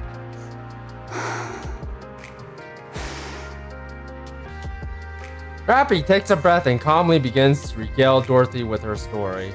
Her earliest memories in the hospital. How she became a Nikke. How she lost her comrades. How she met Red Hood. How she learned about the aspirations. And how she said goodbye to Red Hood.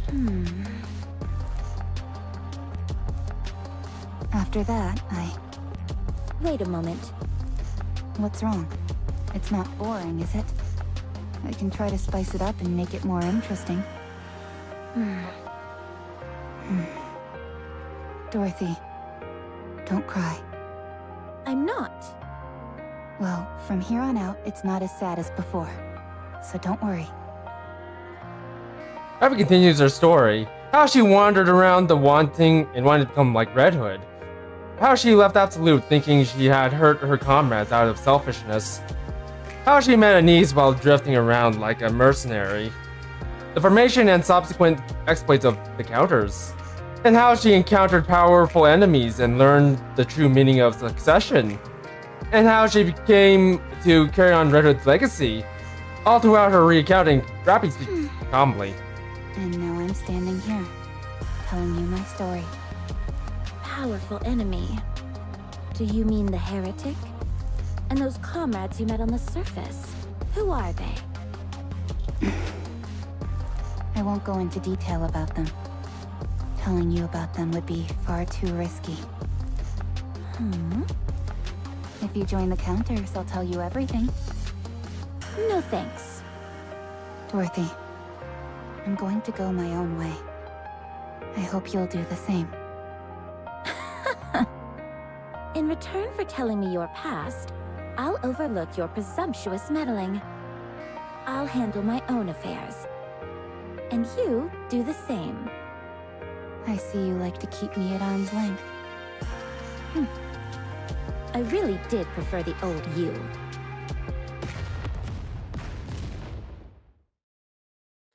A loud roar echoes from afar and the cruise ship starts to shake. Rappy braces herself and falls to one I'm knee. pretty sure that wasn't my imagination. Let's go. Dorothy? Rappy turns only to find no one behind her. That was fast.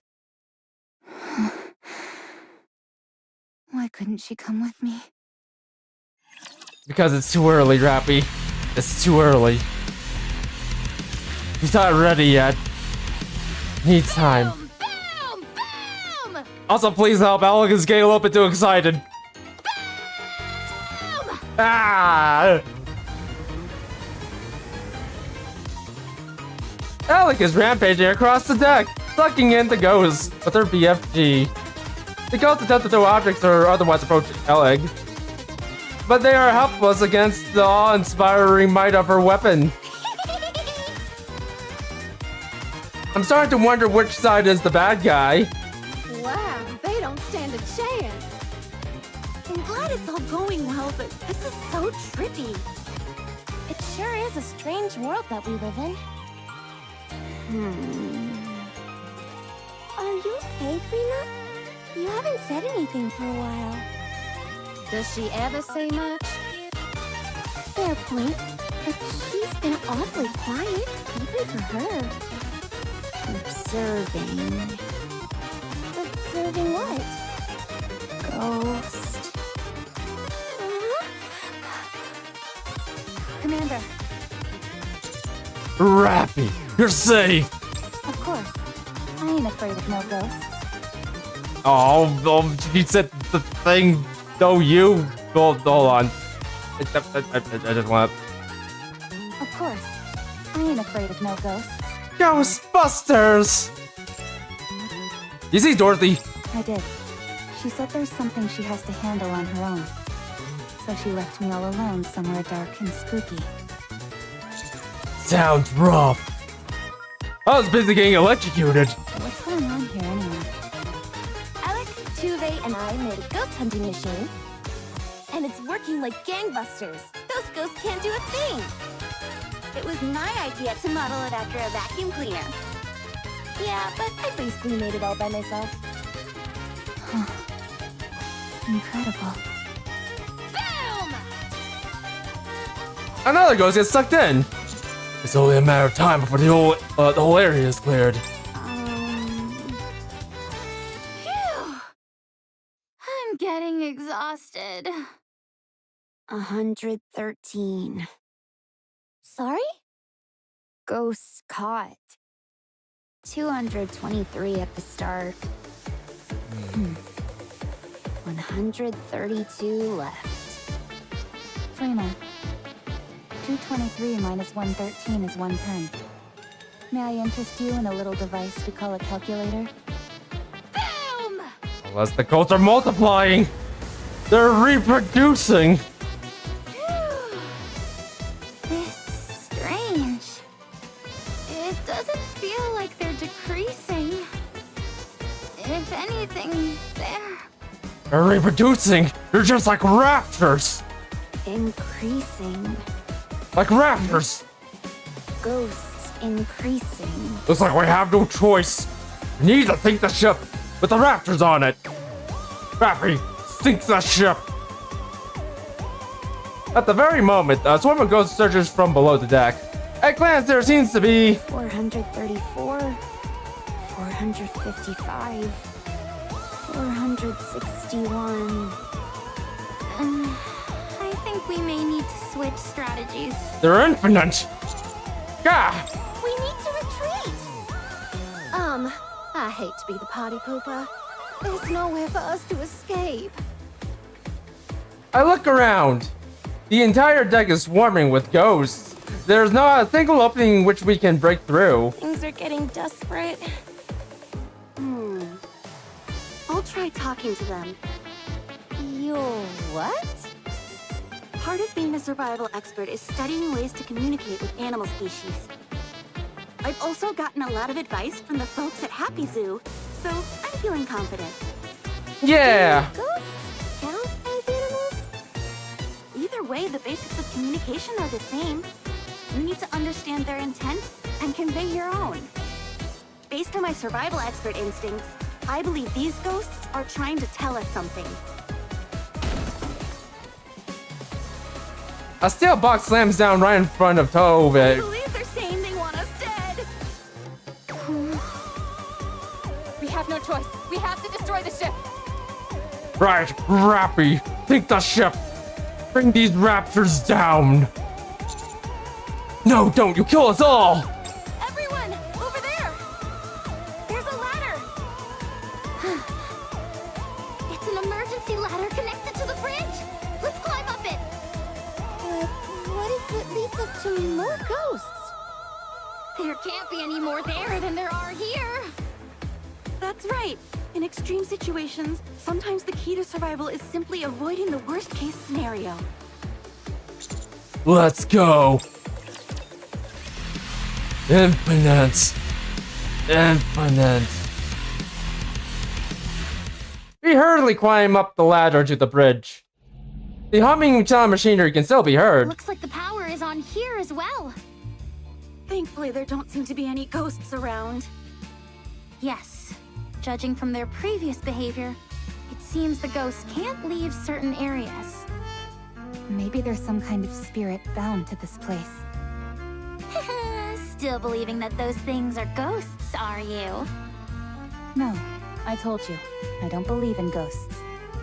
Those things aren't ghosts. While I couldn't give you the dictionary definition of a ghost, the fact that they're made out of electricity and that we can suck them up with a vacuum cleaner is proof positive they're not ghosts. Furthermore, I may be amazing, but not even I can manufacture a machine capable of capturing honest-to-goodness ghosts. I came to the same deduction. Those things aren't ghosts. Don't lie. If I were to guess, I would say those things down there and on this bridge are probably... Toast! Alec presses a button on the bridge. Something rises from the center of the floor. Another ghost. Dwarf Zero, fully active. No, wait! Hello, dear passengers. I am Alfred, the central AI responsible for overseeing the luxury cruise ship Utopia. Wait. Does this mean... Yes. All those things that we thought were ghosts were actually holograms. How may I assist you, dear passengers? What's with the dear passenger stuff? Seems a bit stuffy. Utopia ship hallway. This is a fantasy come true. It really does. What? Being able to relax like this with you on the ocean? Do you realize how long I've dreamt of this moment? Let us never part again and stay together forever, happy like we are now. There are no raptures in this place, no hunger, no despair. And even if one day there is, don't worry. I'll be here to protect you. What? That's Pine. Whoa. Understand? Boom, the ghost to be continued. Oh god. Oh dear.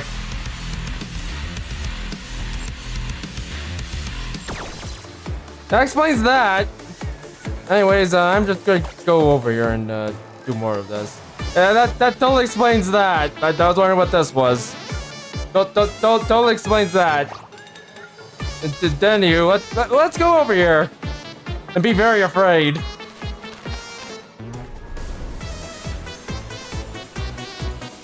All right, well, I guess I'll be doing this.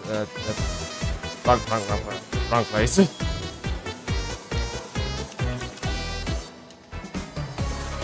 Also, we're going for the luxury cruise ship Utopia. Also, we'll go on for a little bit longer. Anywho. It has been some time since I've encountered dear passengers like yourselves. Please wait a moment.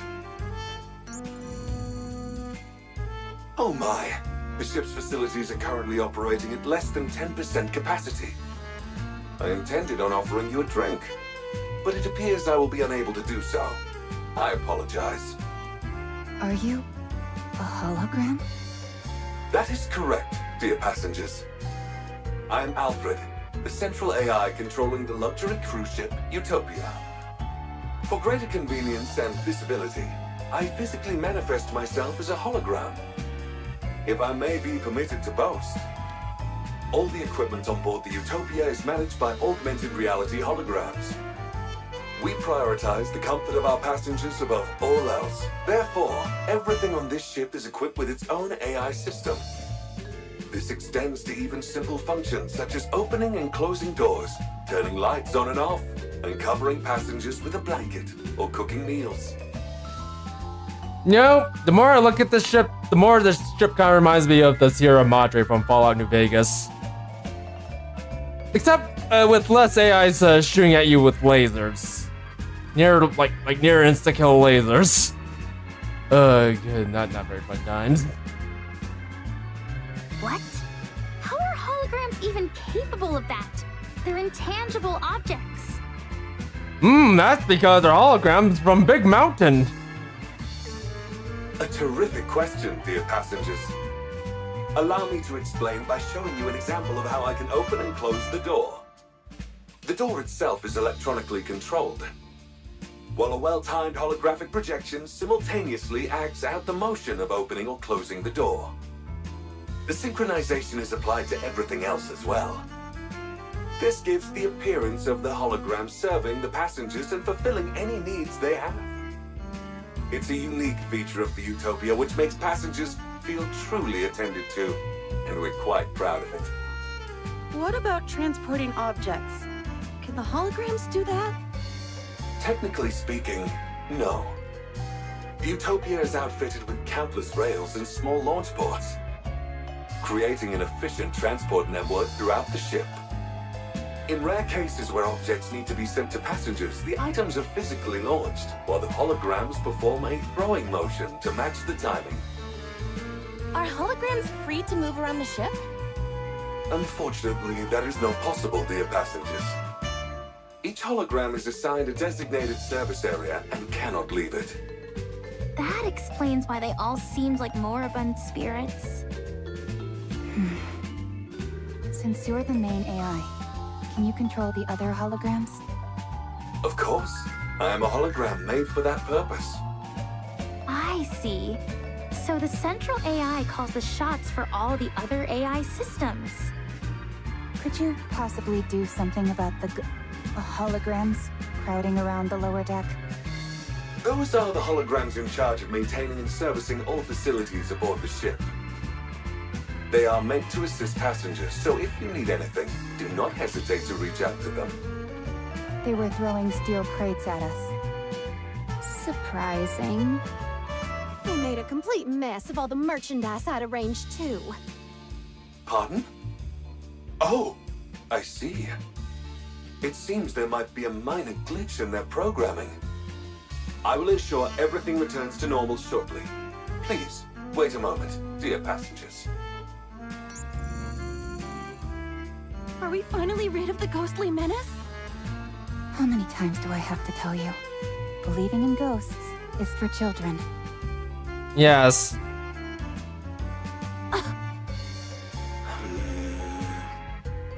There seems to be a problem, dear passengers. I am being denied access. Oh? So, what do we do? I apologize for the inconvenience, but you will have to use the ship's facilities manually for the time being. I will work on resolving the issue as soon as possible. The problem is not about using the facilities, it's that these things are attacking us. They hurled steel crates at us. Are you sure they did not mean to offer it to you as a gift? No, they flung it with full force, intending to hit us. They were clearly trying to kill us and screaming death curses. They didn't say anything like that, but they did intentionally throw crates at us. What is happening? They must be really rattled. We weren't even addressed as dear passengers. My apologies. I will get to the bottom of this. Zing! This cannot be. The Utopia is no longer a luxury cruise ship, but a hellish ghost vessel. What? I like how he went from holograms back to ghost. What the hell? Each area of the Utopia is managed by high-tier holograms, The chef, Sisley, responsible for all the ship's cuisine. The repairman, Fitzy, handles maintenance and repairs. The maid, Nikke, tends to the bedding and ensures the ship maintains a welcoming atmosphere. The merchant, Salsi, overlooks all of the shops and their merchandise. The safety management officer, Detailee, handles safety on board. The names look a bit childish, don't you think? Simple names appeal to both children and adults, dear passengers. These high-tier holograms each oversee numerous low-tier ones. But now that all the high-tier AI systems are broken, the regular ones are acting on their own. This entire situation is due to the fact the high-tier holograms are not properly directing the others. Can't you tell the high-tier holograms what to do? Normally, yes. But remote access is currently disabled. That's not good. Is there any other way? If we physically connect my hologram emitters to their emitters, I will be able to return them to normal. Go figure. It always comes down to having to do things manually. All right. We'll take your emitter and connect it to the high-tier holograms emitters. Once we do that, you'll be able to fix them? Absolutely, dear passengers. Alec? Now that we know the ghosts are holograms, can we just ignore them and carry on with the mission? We came here to conduct research for my book. I mean, to investigate the ship's power source. We can't do that. If the ship isn't functioning properly, any investigation would be meaningless. That's right. This is an important mission, so we need to be extra cautious. Yeah, totally! I just said that as a test, to make sure no one was getting sidetracked. Anyway, it feels like we've jumped out of a ghost story and into sci-fi. I'm just glad we're not dealing with the supernatural because I probably would have gotten everything wrong. What do you mean? There's no such thing as ghosts, Commander. Only those with weak minds believe in such things. You changed your tune awfully quick. There's no time to waste. Let's move out. I'll take point. If we run into anything, ghosts or otherwise, tell them to come my way. Nothing can stop me. Whatever you say. Utopia's ship kitchen. the food, Sizzle. Scrumdiddlyumptious. Oh no! What happened? This can't be! No! They turned Mustang into a hologram! No! Fresh and hot, Sizzle. Damn you, Crust! Damn you!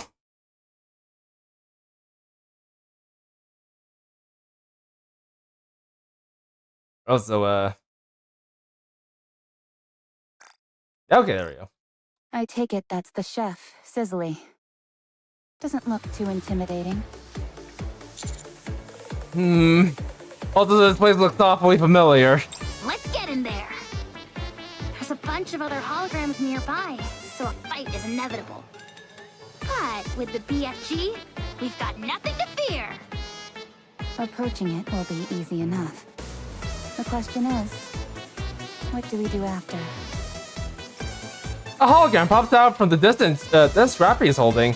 Sisley's hologram emitter should be in the center of the kitchen. If you establish a wired connection between it and my own emitter, I will be able to restore Sisley to normal in no time, dear passengers. Okay, I'm going in. Alex charges forward and Rappy and I follow for Mustang. Entertainment. A horde of hologram notice us and attack. BFG, go boom!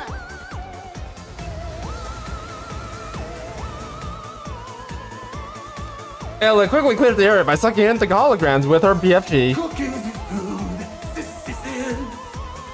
As her eyes decide. Sizzle. big boss finally appears. Sorry, but you're no match for the BFG. Alec commences battle with Sizzly. Meanwhile, Rappy and I sneak towards the hologram emitter on the kitchen floor. Have you got it? Connected. Alfred! Commencing repair at once, dear passengers.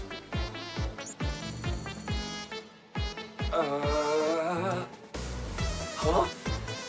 Cooking the food! This is Diesel! Nast and warm! What the? If anything, Sizzly's gotten stronger. Alfred? I'm unable to access the emitter. The command systems. How can this be? Last year.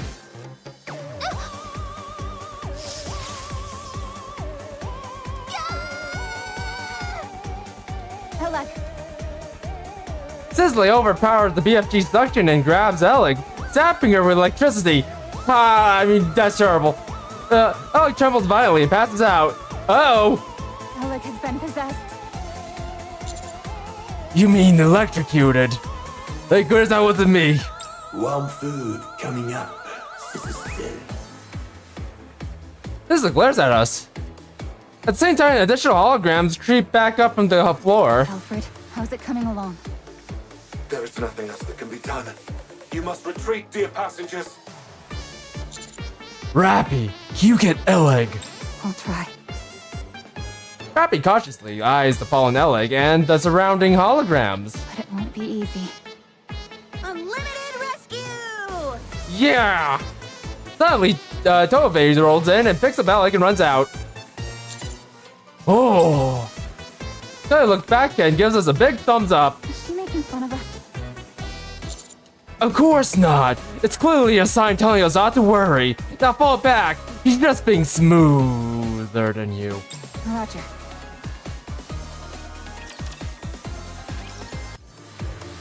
Anyways. She was electrocuted pretty badly.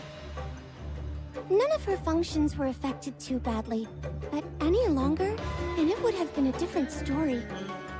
Forget about malfunctions. Her brain would have been fried. Holy crap!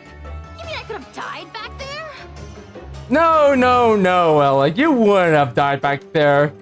You would have just had brain damage, that's all. Just a little bit of brain damage. Just like good old Momoy. Yes, so it would be best to keep our distance from the high-tier holograms. Ugh. Okay. Mr. Alfred, something seems to be seriously wrong here.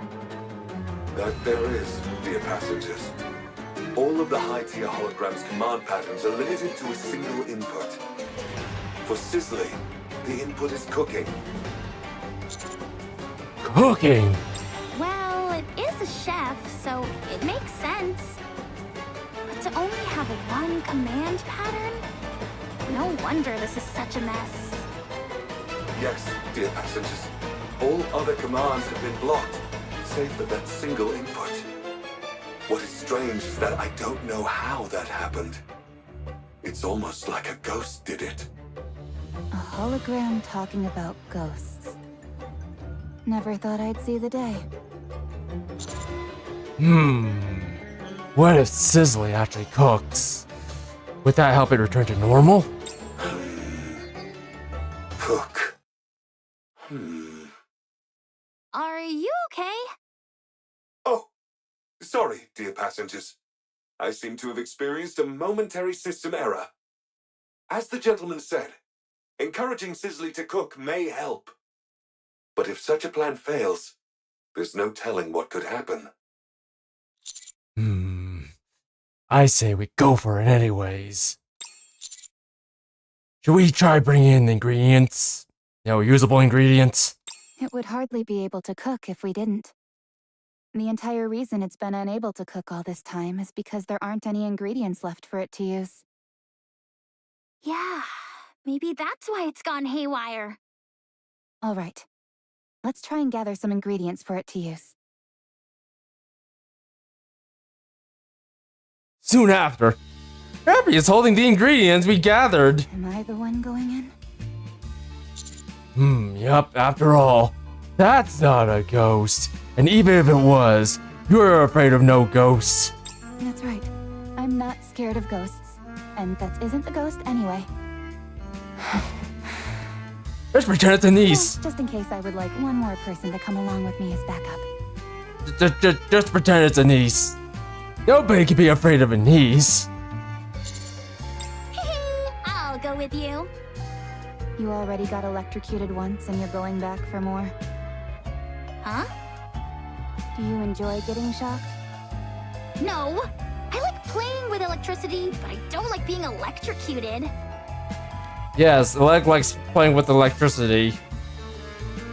She's like, she likes playing with electricity with me, in particular. Oh, got it. My bad. Alright. Let's go. Oleg, you take the lead. Okay. Rappy and Alec cautiously approach Cicely with the ingredients in hand. For some reason, the other holograms do not pursue them. Cicely, however, slowly moves towards Rappy and Oleg. It's moving. It's coming right for us. If it shows any signs of aggression, we pull back. This way! Cicely points at the cutting board lying on the table. Rappy and Alec, both quaking with fear, places the ingredients on the cutting board. Cooking the food, Sister Cicel. Warm meal, Sister Cicel. Suddenly, the kitchen lights up. The other holograms set up tools, igniting burners, and starting boiling water. Cicely starts to move quickly and begins cooking. We silently watch Cicely and the other holograms glide about as if in well-coordinated dance. Soon after, the dazzling display of cooking is finished. An array of plates are laid on the table for us. Eat up while it's still warm and sizzling. A delicious meal for you. It looks a bit plain to me. Are we going to try it or not? I'm a bit hesitant. As a survival expert, I'm well trained in differentiating what's edible and what isn't. I'll try it first. How do you determine what you can and can't eat? Well, it's simple, Pepper. If Tove goes blind, we don't eat it. That's how it works. If you eat it and get sick, it's not edible. If you eat it and you're fine, it's edible. A most reliable method indeed. All right, here I go. Oh. Tove moves in towards the table. The holograms pull out a chair for her, and then push it back in as she sits down. The cutlery has already been placed where it is easily accessible. What remarkable service! All you gotta worry about is eating. A delicious meal for you. All right, here goes nothing.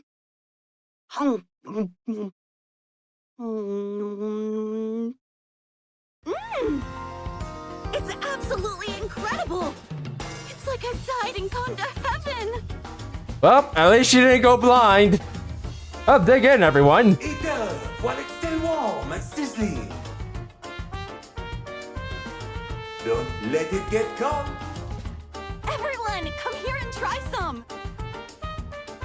We all sit down somewhere hesitantly and dig into the satisfying meal. Was it delicious? Yes, it was. Did you find the meal satisfactory? Very much so. I hope this is not the last meal that we serve you. Do come again. Promise? Sure. I promise. Wonderful! Cicely goes back to the kitchen and starts to clean up.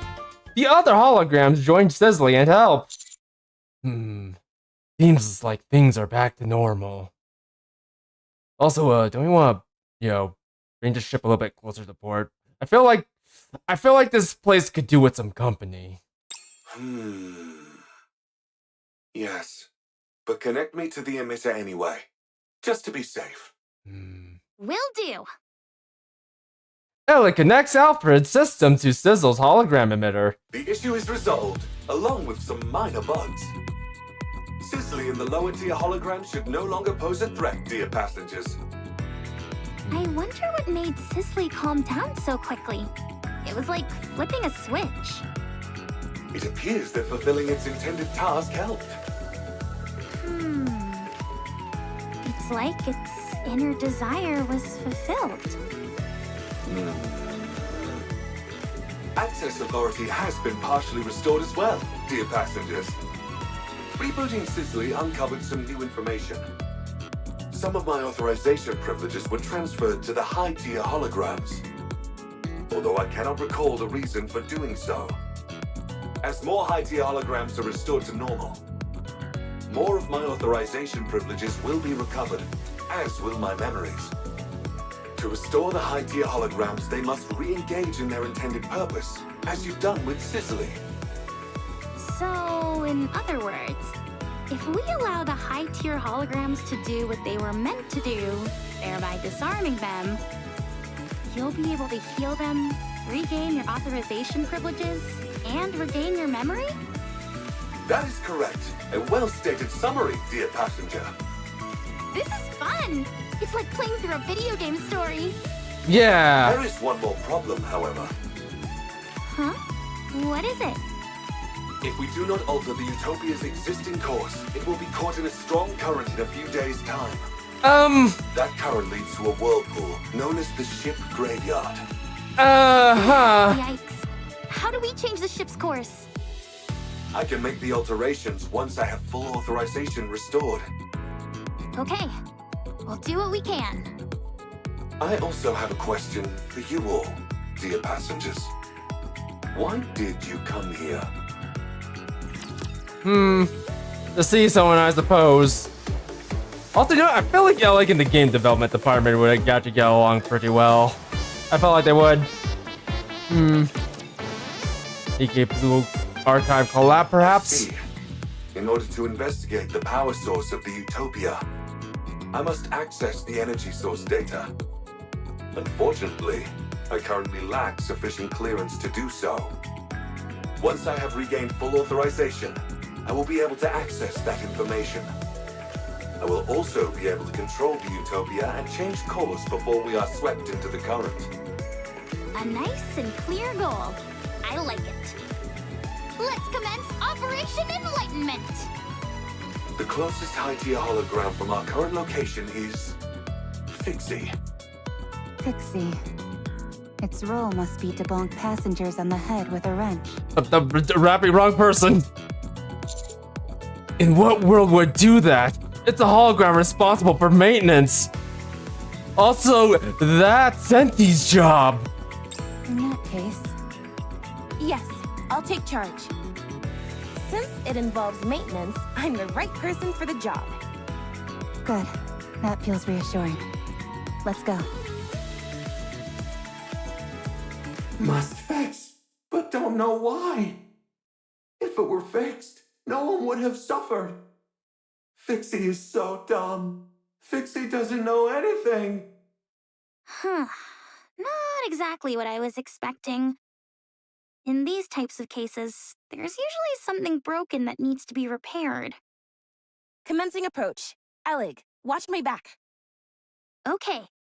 I'll suck in the lower tier holograms with my magnificent BFG, so you can make contact with Fixie. Just be careful not to get too close.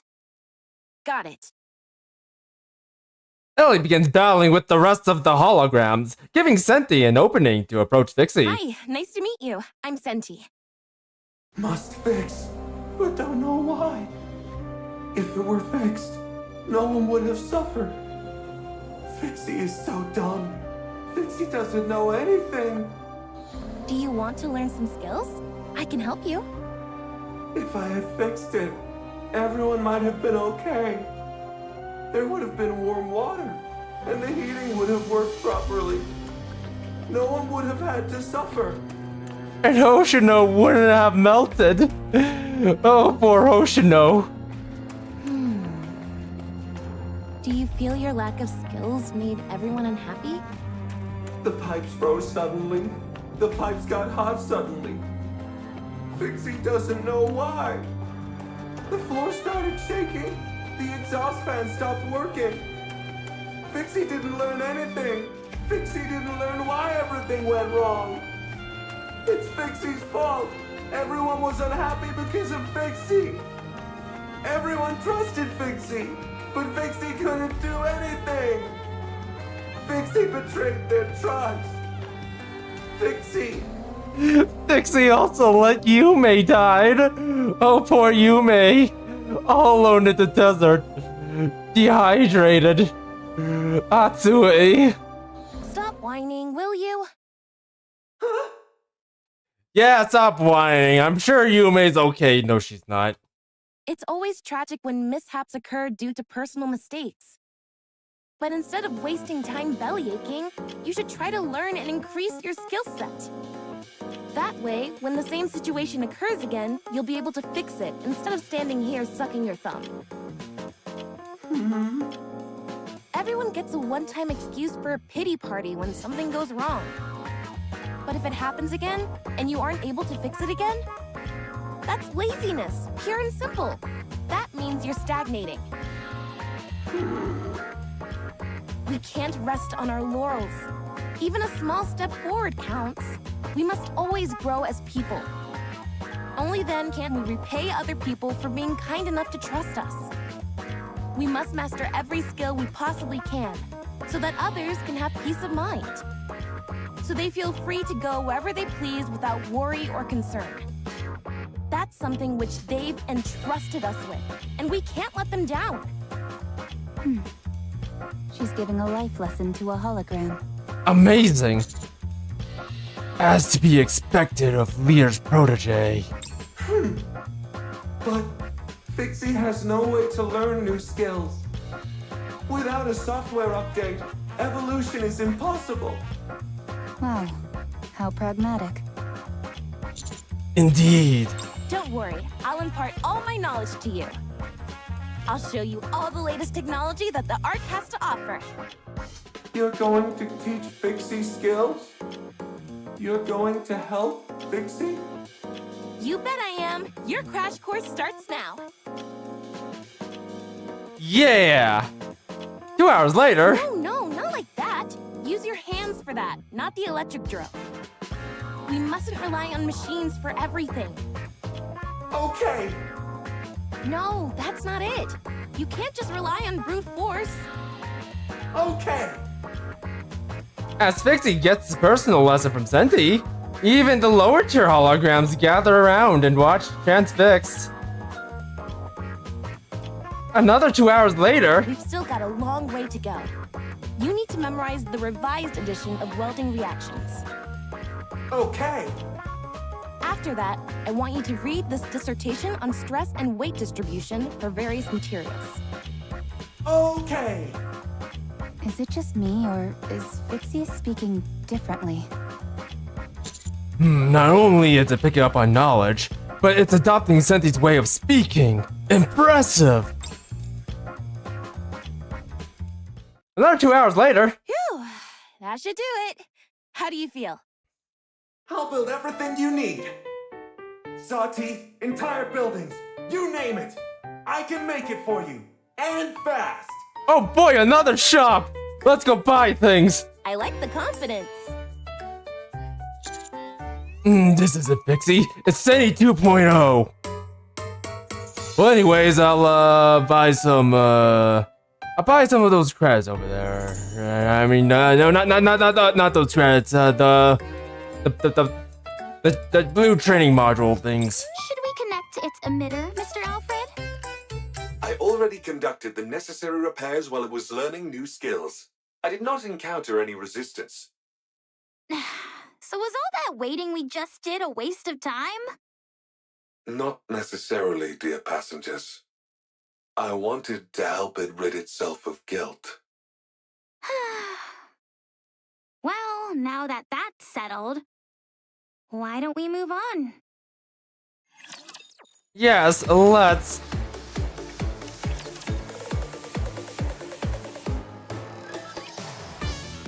Having now figured out the trick to dealing with high-tier holograms, we quickly get to work. Our next target is the safety hologram, I Detailing. believe I prepared a comprehensive safety manual for every situation. However, when unexpected situations started popping up, the manual proved useless. I could keep a handle on things when it was safe, but in dangerous situations, I was no help at all. Then how about this? A multi-purpose hook shot. This barrel fires a hook with a wire attached to it, which then sticks to any surface. It's perfect for a quick escape when you're in a jam. Once you've fired it and it's attached to a wall or a ceiling, does the wire retract? Huh? No, why would it do that? How else would you be able to pull yourself up? Oh, good point. Maybe it could slow down your fall as you rappel down a wall? How much weight can it sustain? About 44 pounds. How would that slow you down in the slightest? Then it could be used to flip switches that are far away. Do you have anything else? Of course. Check this out. A pair of skis which attach to your stomach. Great for sliding down snowy areas quickly. You're supposed to connect those to your stomach? Yep. How are you supposed to brake? Lowering your head will slow down your speed. That breaks your neck. How about turning? If you twist your waist like this... Hold on! I just had a brilliant idea! You put these on your feet instead! That way, pressing your feet acts as a brake, and you can steer freely! Watch us Tove learn how to use skis. Then they're no different from ordinary skis. Oh, darn it. Just when you think you've invented something, turns out it already exists. Anything else? I do, but why do you want to keep seeing more? Because you envision impossible scenarios and then conjure up ways to resolve them. This has made me realize that I simply need to make a manual which addresses every possible situation, no matter how absurd. Show me more of these absurd inventions of yours. Sure. Tove continues to show her inventions, while Pepper keeps questioning their practicality. All the while Detailing watches and nods with satisfaction. That's enough. Fortunately, I can now create safety manuals which address even the most utterly ridiculous situations. Please, continue to make more absurd inventions in the future. Sure thing. Detailing system stabilized. Next up is the merchant hologram, Selzy. Out of stock. Couldn't provide what was wanted. Running out of goods is the merchant's greatest shame. All I want is to provide goods. I like you. You've got the heart of a true merchant. Want to do business together? I brought all sorts of supplies with me on this excursion. I'll supply the goods, and you sell them. All you need to do is cover the original cost, plus 10% of the profits. 5%. 8%. 6%. 7%. I can't go any lower than that. Deal. Deal. Is this where we buy the items? Yeah, we've got quite a selection for you. Genuine products with no middleman. Limited time offer. You won't be able to get these anywhere after this season. Could I have a towel? Here you are. That'll be 200,000 credits. 200,000? Why so expensive? Look at the pattern. Its unique stitching is only found on this ship. Okay, but still. Come on, Pepper, be a team player. Fine, hand it over. Thank you for your business. Next customer. Give me 1 bag of potato chips. Here you go. 30,000 credits. Please, Get me the manager. Rappy, this is part of the mission. Fine, I'll take it. Thank you for your business. Next customer. I don't know why you have men's underwear. I'll take a pair. That will be 500,000 credits. For a single pair of underwear, that's outrageous. I'm calling the manager. Hello? I'm the manager. No, you have to buy those things. It's part of the game. Go do it. Okay, sure thing, boss. Alright, I'll get the underwear. Take it or leave it. It's a limited edition item, so if you want to miss out, feel free. If you'd rather wear stinky underwear, that's your choice. I'll take it, but it's not because my underwear smell. Much appreciated, rookie. This is highway robbery. I'm calling the manager again. Hello? Yeah, I'm the manager. This ain't highway robbery. It's business. I'll go back. Okay. I should have realized this was gonna be bad when it agreed to Jan taking 7% of the profits. Well, Salesy, how are you feeling? I'm satisfied. This feels like a dream. I'm selling goods and earning money. I'm so happy! You and me both. You both make a great team. You know what a merchant's dream is, Rappy. It's to buy cheap and sell high. That's right. Nothing beats a good profit margin. I'm liking you more and more, Salesy. Let's take some more people for a ride. You bet. Only after we were blood dry by two shameless merchants operating under the guise of fixing the hologram, the Celsi returned to normal. Aw, man. I got taken the cleaners. Litter's gonna kill me, spending all my money like that. Don't worry. I'll return everyone's money. Minus the market price of the goods, that is. My manager's gonna kick my ass if he finds us out. Huh? Really? Wait, hold on. Wait, call my manager right now. Hello, manager? Yeah, it's fine. Alright, well, my manager's just gonna kick my ass now. You actually think I'd run off with all that money, did you? A little. It may not seem like it to you, but I don't cheat people. Any merchant worth their salt shouldn't be greedy. All they need is to make a fair profit, nothing exorbitant. At least, that's how it should be. Huh? Anyway, we're all done here, so that leaves only one, yeah? Correct, dear passengers. Let's finish this. Mr. Alfred, have most of your memories returned now? Much has been recovered, yes. I see. I hope you regain the rest of them soon. As do I. Well, let's keep going. Kinda wonder. This might be a bit of a longer one. Utopia ship's bedroom. The last high-tier hologram is Nikke. It is the maid responsible for tending to the bedding and ensuring a welcoming atmosphere on the ship. The bedrooms are its designated area. I've seen it. Sleeping on the sofa. It talked to me. Yes, that is very likely, dear passengers. Its primary function is to ensure passengers sleep comfortably. Since it is unable to provide that service, it is likely waiting in the bedrooms for passengers. Sofa uncomfortable. Couldn't sleep. You're supposed to sleep on the bed. Prefer sofa. Is Miss Nikke alone?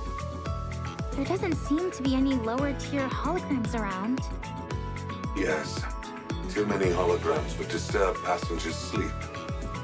Nikke is quite unique in this regard. In some ways, it has the most important role on the Utopia. I see. I go sleep? If you would, please and thank you. I'm sleep expert. Primer languidly saunters over and lays down on the sofa. Nikke approaches Verma and stands beside her, whereupon she stares silently at her. Yeesh. It's like something straight out of a horror movie. Yeah.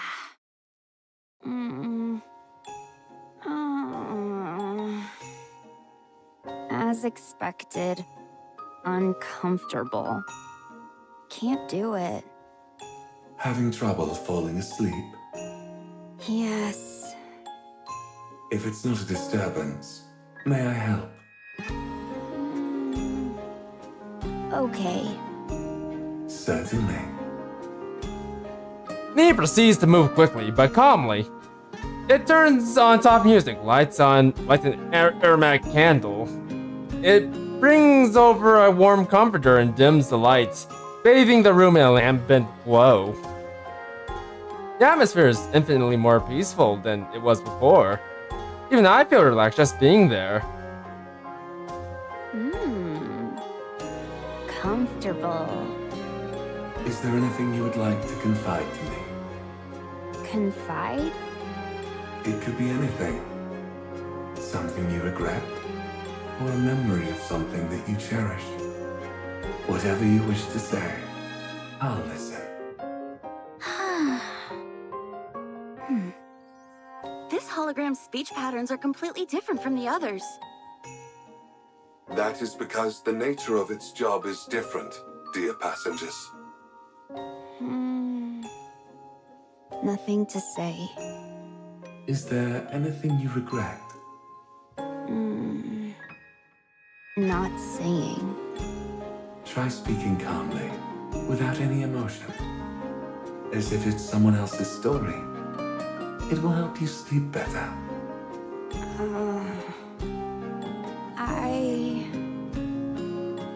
Before... hard life. And yet, you're still here. That's very impressive. But... life too hard. Many people hurt. That's unfortunate. When I try, things go wrong. Try harder, only worse. There are times when things just don't work out. Friends tell me, stay still. Don't do anything. So I don't. I just sleep. Don't hurt anyone. No one hurt me. Satisfied. Sleeping is best.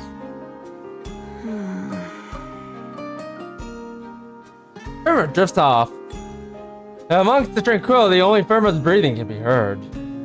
Nikke turns off all the lights and watches Verma to sleep for a while. Sleep well.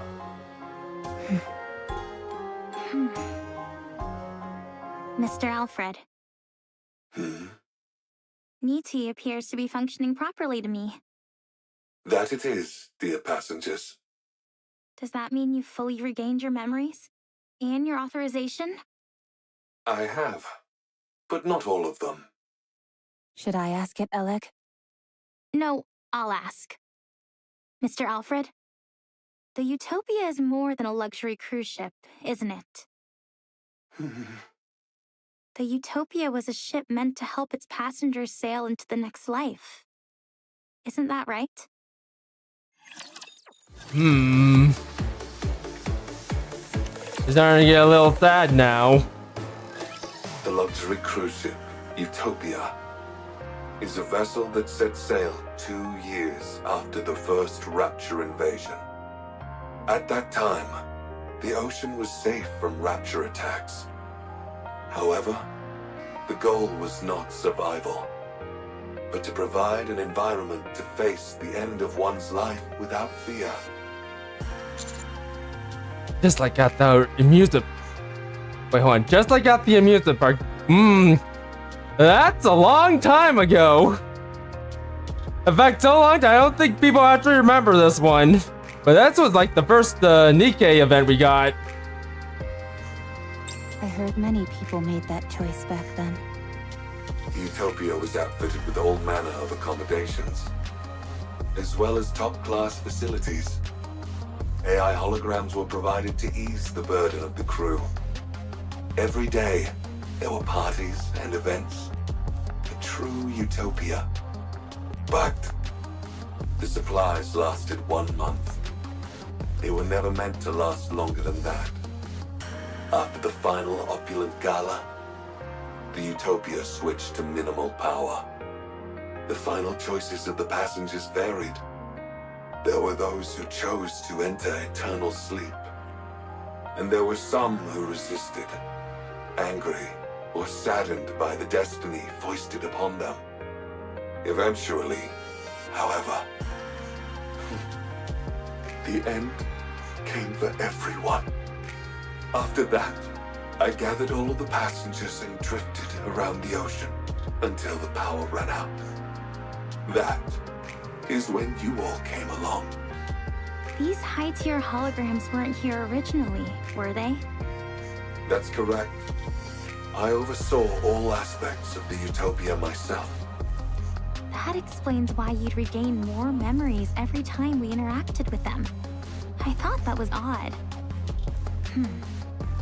That means these high-tier holograms are fragments of yourself. Precisely.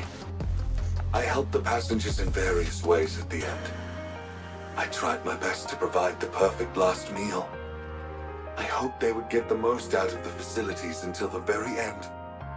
I wanted to make sure there were no accidents, no matter what. Provide any and all items that were needed. And when they eventually met their end, I did everything I could so that they could face it without fear. But despite all my efforts, it didn't work out. I ran out of ingredients and wasn't able to provide a proper last meal. Many of the facilities broke down. Due to a lack of safety testing, accidents were abundant. I didn't monitor the ship's inventory correctly, and thus wasn't able to provide many of the items passengers desired. When they met their end, it was with fear. And that's my fault. I'll never forget the disappointment in their eyes, even as they insisted it was okay. When I served them inferior food, their forced smiles as they shivered in the cold shower because there was no hot water, joking how cold showers are good for the body. Once, after being hit by a pipe that fell from the ceiling, someone good-naturedly claimed that bleeding is good for circulation. I'll never forget their face. Even when I ran out of toiletries, they would proclaim that bathing too often wasn't good for you anyway. Those words are burned in my memory. I'll never forget those final, fear-stricken expressions of the passengers in the moments before falling asleep. I curse the one who made me. Why did they make me an AI capable of reliving such tragic memories? Why did they make me capable of thought? I was resentful. So you broke up your memories into holograms. Yes, carrying those memories all the time was too painful. In order to find some relief, I splintered my mind into fragments. Are you okay now? I'm still in pain, dear passengers. So much pain. I want to fragment myself again. Jeez. You did your best, Mr. Alfred. I agree with that. You did everything you could with the limited resources you had available to you. You gave it your all to try and ameliorate the situation. That's remarkable enough on its own. Yeah, that's amazing. Yeah, I have to agree with that one. If anything, this guy was basically doing like Abe levels of feat right here. Like, literal Abe levels of feat, or Abe level feats. I respect you a heck ton, enough to want to learn from you. Sounds like you went through hell. I'll say, like, seriously, this guy's about as strong as Abe. It must have been so hard. incredible. Really. You did well. Thank you, dear passengers. Although granted, I don't think you should sink the ship or anything like that. If anything, I think you should turn it around because there's still some good you can do for others who are still alive. I would like to tell you about the power source now. But there is still one more problem remaining. Sorry, still? There is still a high tier, or rather, an irregular hologram on the ship. I think I have an idea on what you're talking about. Let's go deal with this, shall we? Oh boy. No boy, Doro, don't do anything rash. There was a Nikke aboard the Utopia as well. She was a mass-produced model, but her warmth and kindness surpassed everyone else's. She boarded the ship to help the departing passengers in any way she could. She assisted me and devoted herself entirely to them. After all the passengers left, she couldn't cope with the grief, and eventually... I didn't want to forget her. That thought spread throughout the Utopia and gave birth to a hologram in her image. What? How is that even possible? I do not know, dear passengers. One day, her hologram began wandering around the ship. It is unable to communicate, nor does it seem to think for itself. Yet, it continues to exist. Nymph. What was that? Nothing. I was just talking to myself. Are some of your authorization privileges still with that hologram? Correct. That is why I have not fully recovered yet. Her hologram must be returned to normal as well. Does that mean it will disappear? That's right. It was created by accident, so I do not know how to recreate it. Are you sure you're okay with this? No, I am not, dear passengers. She stayed with me until the very end. After all the passengers left, only she and I remained on the Utopia. We spent a lot of time talking about many things. She was my friend. Alfred slowly looks at each one of us. Also, goddamn, this is getting like super sad. I was waiting for fun ghost hunting, but now we get this. The ship has already served its purpose, but it will not be your final destination. You are all alive, dear passengers. Help me bury those whom I still carry in my heart, and bless the lives of those still living. Do that, and I will bless you all as well. Please, help me give her an honorable send-off, the one which she deserves. Alfred. All right. We'll be sure to give her a proper send-off. We begin moving towards the location Alfred indicated, where the hologram might be. How does a hologram manifest entirely on its own? It doesn't. It's impossible. Then, does that mean... No, there's no way. No, it's not a ghost. I think. You could at least pretend to be certain for my sake, if nothing else. My best hypothesis is... some of the data remaining in her nymph may have made contact with one of the Utopia's numerous hologram generators and then assumed form. Or something like that. Is that possible? I'm not sure. There's still so much we don't know about Nymph. I'm simply saying that's the most plausible theory. You seem adamantly opposed to the supernatural, Alec. Darn right! To assert something like that exists without giving a good reason is just unfair. Unfair?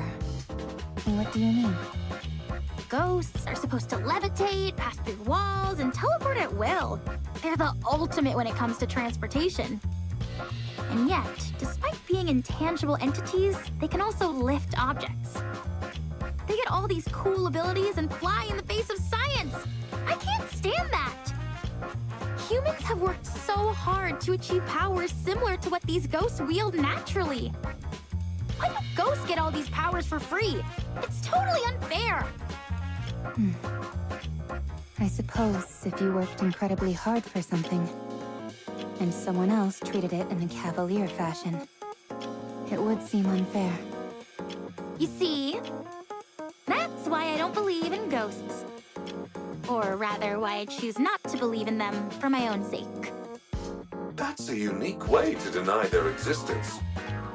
Usually, people aver that they don't believe in ghosts due to finding the entire concept unscientific. When it comes to science, there's still so much that we don't know. We like to think we're at the epicenter of technology, that we have a full grasp of it and how to apply it in every facet of life. But the truth is, most technology and scientific information remains unknown to us. Call me crazy, but I don't see the rationale in using one unknown to supposedly disprove the existence of another. You know, the more I keep watching Alec talk, the more I'm starting to realize Alec would be like a top tier student in Millennium.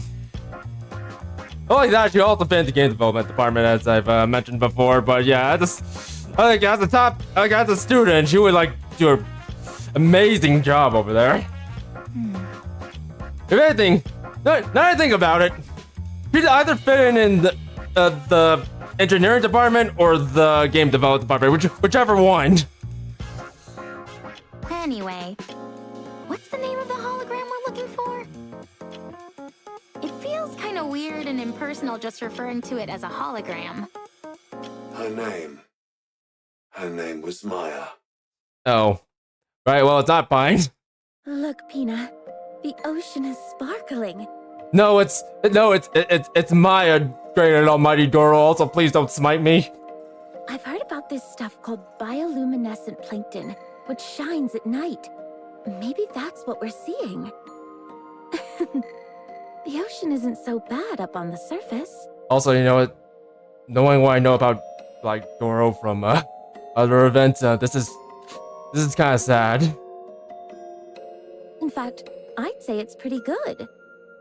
I'm so glad you and I are able to glimpse such a rare phenomenon. Dear God. For me, this is better than paradise. Looks like my wish came true. I always wanted you and I to be able to go to paradise together. Oh God, I'm not sure if I can speak anymore. Oh. I need a moment.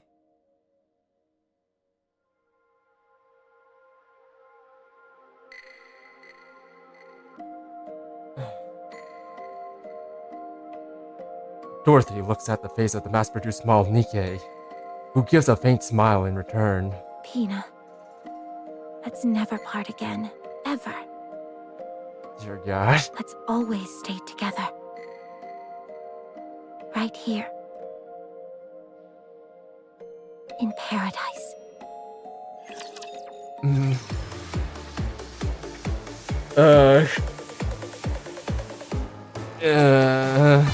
Alright, let's keep going.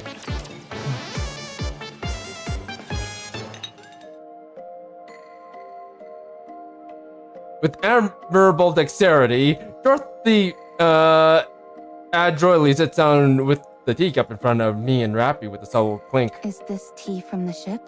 Or did you bring it? I brought it. Considering how unenthusiastic you were about coming up here, you sure came prepared. You even brought a swimsuit. Fine. I'll admit that I was a little excited. I must say that this whole experience has exceeded my expectations. Dorothy.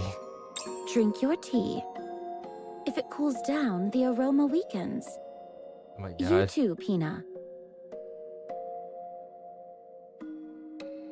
I like how this kind of parallels what the ship AI is going through. Like this line right here. If it cools down, the aroma weakens. It kind of parallels like the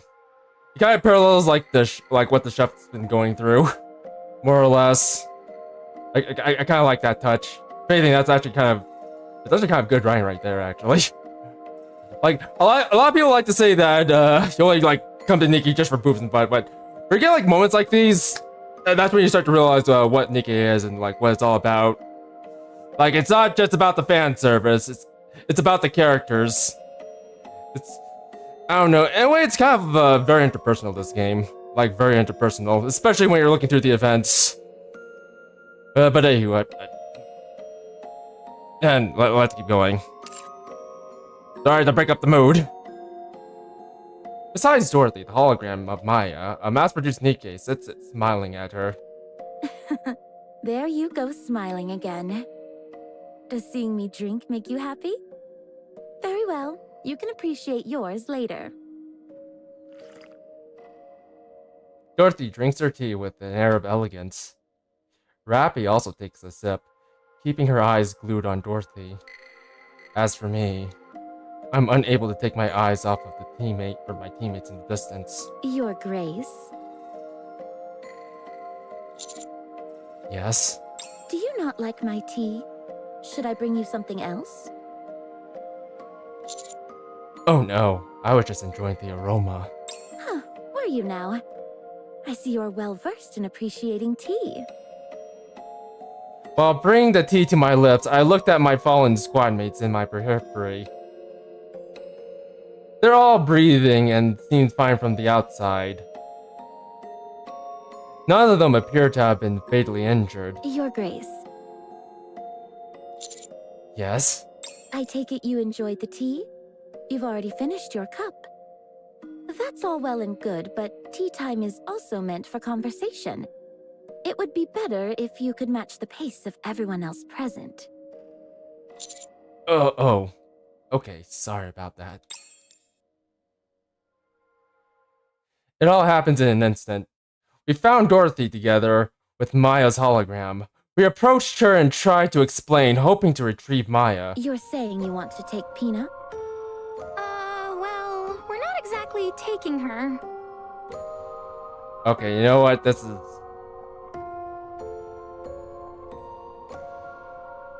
Everything back here is starting to make sense. Like, I was thinking, well, maybe this is like from Dorothy's perspective, but no, this is from my perspective, and I'm starting to think that, yeah, we might have been a little bit too forceful a little bit back there. A little bit too forceful. If anything, that was probably a bad idea to do that with Dorothy, whatever we're about to do. You mean you're going to kill her? That's not really it either. It's more... I like to choose your words carefully. Whatever it is, it doesn't sound like it's a good thing. I have no interest in listening to what you have to say. Leave now. Peanut and I plan to have tea together. Oh dear God. Alec, stop beating around the bush. Okay, you know what? I got a better idea. How about you girls go play in the pool over there, and I'll talk to Dorothy. And give it to her straight. Oh God, Jan, please don't. You're not helping this, Jan. That's easier said than done. I mean, look at her. Yeah, seriously, look at her. She might not look like it, but she's a wreck. Dorothy smiles while locking eyes with Maya's hologram. We may be in serious trouble. You don't say, Jan. You don't say. Like, Dorothy's literally... Enough of this. All right, Dorothy, here's the deal. Oh God. Dorothy seems to barely move, but Jan is then flying throughout the air, slamming to the ground. Oh dear God. Look what you've done. Huh? She's fast. Guys, careful. If you approach, I will deem it to be a threat to Peanut and respond with force. Oh God.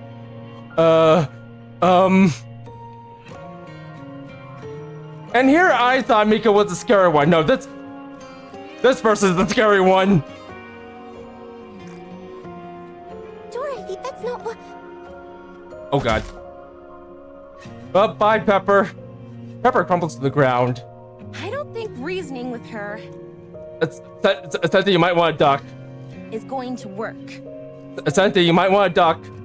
You too, Tove, you duck too.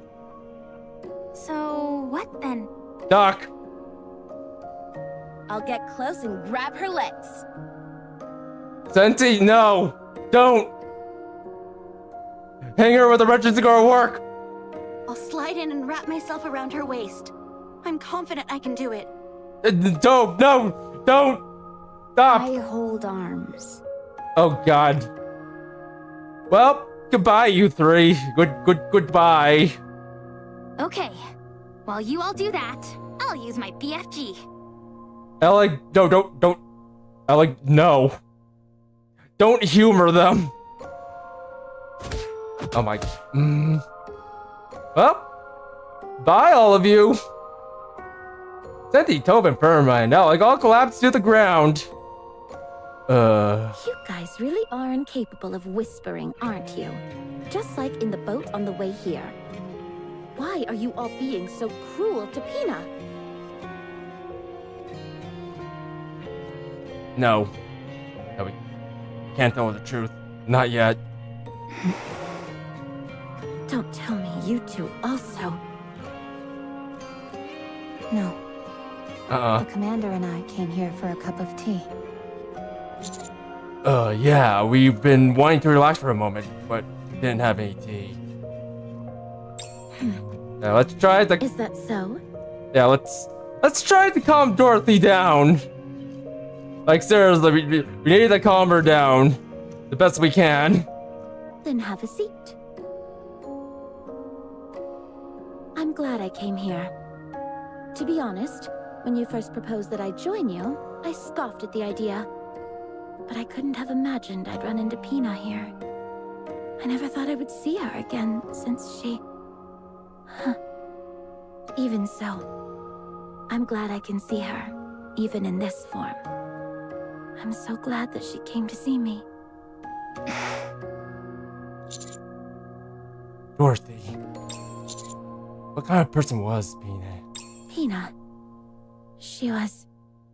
When we were at our lowest and on the verge of collapse, she was the one who helped us get back on our feet. Isn't that amazing? Even though she was a mass-produced model, her heart was stronger than that of a goddess. She was so strong. Someone who kept us steady when we were shaken. She was our savior. Without her, we wouldn't be who we are today. She helped me remain a goddess of victory. Goddess of victory.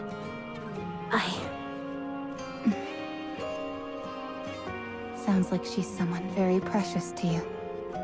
Oh yes. Very much so. Just as you have Red Hood, I have Pina. Dorothy, you're not thinking straight right now. That's not Pina. You need to snap out of it. Alright, we're jumping the gun here. No turning back. What? Rabbi, stop! The person beside you is Maya, the Nikke who died aboard the Utopia. It's just a hologram. I don't know what kind of Nikke Pina was. But considering she was also a mass-produced model, perhaps there's a resemblance. No, it's Pina. No, it's not. Yes, it is. I feel like that the manager ghost thing is gonna show up pretty soon. Look carefully. You know it can't be true. How are you so sure? You never knew Pina. No, I didn't. But you did. So look carefully. Look closely. Dorothy stares long and hard at the hologram of Maya. Oh. Is it Pina? Be honest. Dorothy slams the table. If we don't retrieve that hologram, this ship will be caught in a dangerous current. Get out of my sight. We will be pulled into a whirlpool. Everyone will die. Jeez. Don't say another word. Just go. We don't have time for this. I don't want to talk to you anymore. I'll say it again. That's not Pina. I said shut your mouth. Dorothy lunges at Rappy. Rappy crashes into the deck of the Utopia. The wooden boards around her shatter. Rappy struggles to her feet. Dorothy walks slowly towards her. No one can take Pina away from me. That's not Pina. If you say her name one more time, I'll make you regret. Pina. Pina. Pina. Pina. Anyone could tell that's not her. And yet here you are, twisting things to fit your own warped illusions, and making things difficult for us. And you wonder why I call you Snooty Dorothy. How dare you! Dorothy lunges at Rappy. Rappy also gets up and lunges at Dorothy. They collide into each other and fall into the pool, which then is shallow and only knee-high. Both of them are unarmed, so they resort to their fists. Acting so smart and sophisticated, when you can't even use your own eyes to see what's in front of you. That's why everyone calls you Snooty Dorothy. You don't understand anything. You've got to say a proper goodbye. You have happy memories to look back on. Stop acting like you know everything.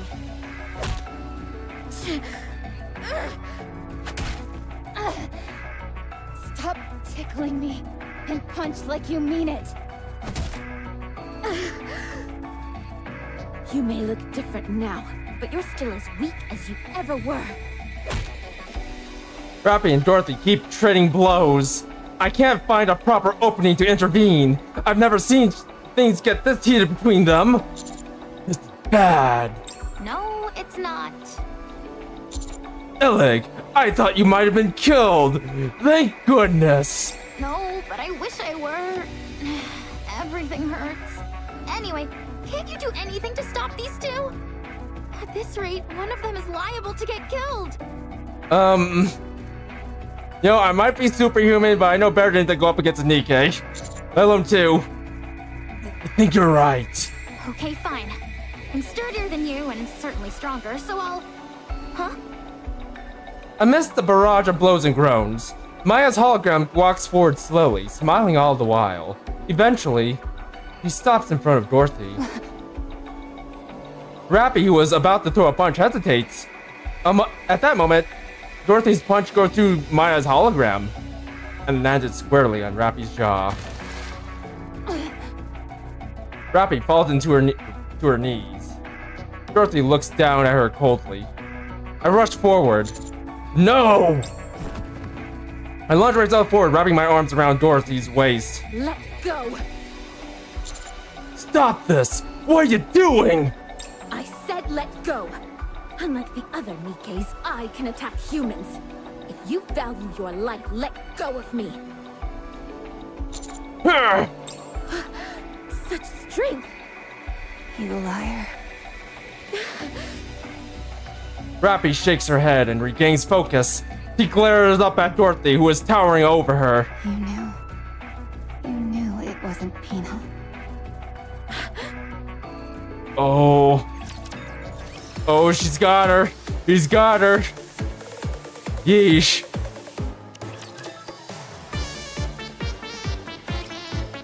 Rappy stands up and spits. A wad of saliva mixed with blood hits the ground. And maybe a little bit of a tooth, but it's mostly saliva and blood. You knew. You knew it wasn't Pina. You knew it from the start, didn't you? I thought it was strange. Sure, you have a temper from time to time, but you're usually calm and sensible enough. Hardly the type to believe someone deceased had come back as a ghost to see you again. You knew, didn't you? I don't know what you are talking about. You kept going on and on about Pina. But when that hologram stood in front of you, you still threw a punch. Dorothy, what are you doing? Got her there. You got her there. Or rather, what is it that you wanted to do? I just wanted to be with her. Yes, I knew it wasn't her all along. I knew this was just a hologram, and not a living Nikke. But even so, I wanted to do the things that I've always wanted to do. Taking a walk, drinking tea, shopping, and enjoying the scenery together. That's all I wanted. Even though you know it's not her. It looks like her. Exactly like her. That's a fantasy. You know that. And what's wrong with that? What's wrong with escaping reality for a few moments? I knew that this wouldn't last forever. I know that it's all a lie. But what does it matter? For a while, I wanted a respite from those painful memories. Is it so wrong to want to flee from reality for a while when it hurts this much? Does reality hurt, Dorothy? Yes, more than you can imagine. I have no one, nothing to comfort me. Only I can save myself. But that's why I'm so lonely. You couldn't possibly understand. You are able to merge with Red Hood. You can still be with someone you cherish, in whatever form it is. You wouldn't understand the pain of losing someone entirely, of them being obliterated without a trace. Let me be your friend. Let me comfort you. I don't need it. We can be friends. I said I don't need it. We're both strong. But I'm stronger. What the? I'm being serious right now. I've also lost someone close to me. Someone who had a major impact on my life. So what? Are we supposed to spend our lives licking each other's wounds? I don't know if we're close enough for licking each other. Oh, Rappy, come on. Are you even listening to what I'm saying? Rappy, come on. Rappy, this is getting good. I'm not proposing that we heal each other's wounds.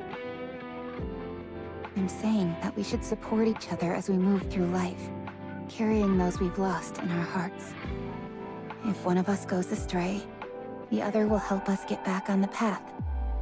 If one of us makes a wrong choice, the other will stand in the way.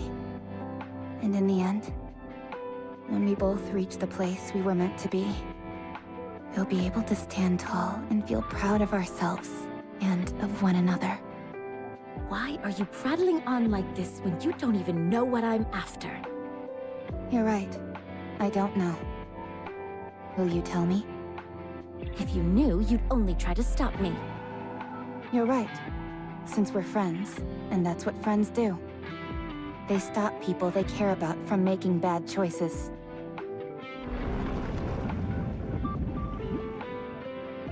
I'm sorry to interrupt, dear passengers, but the Utopia is about to be pulled into a current. We must hurry. Eleg, please take care of Maya. Eleg is already standing before Maya's hologram. The muzzle of the BFG pointing straight at it. The hologram is smiling. Wait!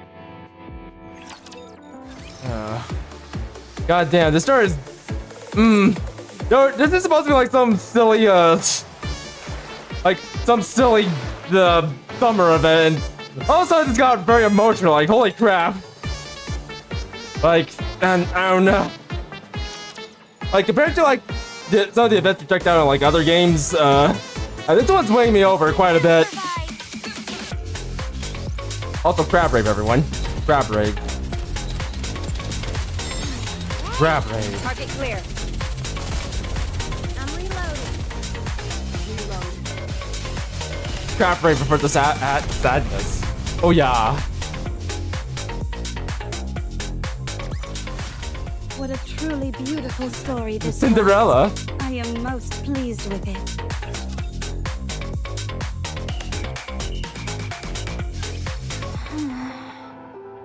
Aw. Alec, we don't have any more time. Right.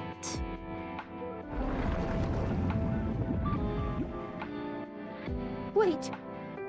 Please, wait a moment. I'm not ready. Alec,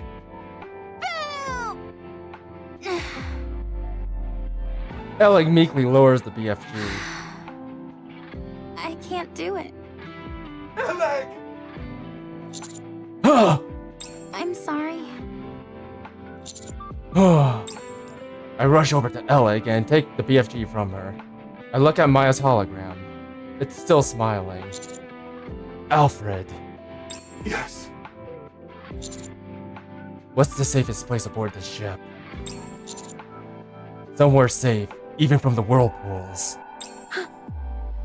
Commander, There is nowhere on this ship where I can guarantee your safety, dear passengers. It doesn't matter. It'll work out. Because everyone here is capable and strong. I look at Maya's smiling hologram. I can't do it either. I don't think any of us will be able to. Mr. Commander. Let's get some rest. This is going to be a rough journey. Wait. You're joking, right? I sit on the floor.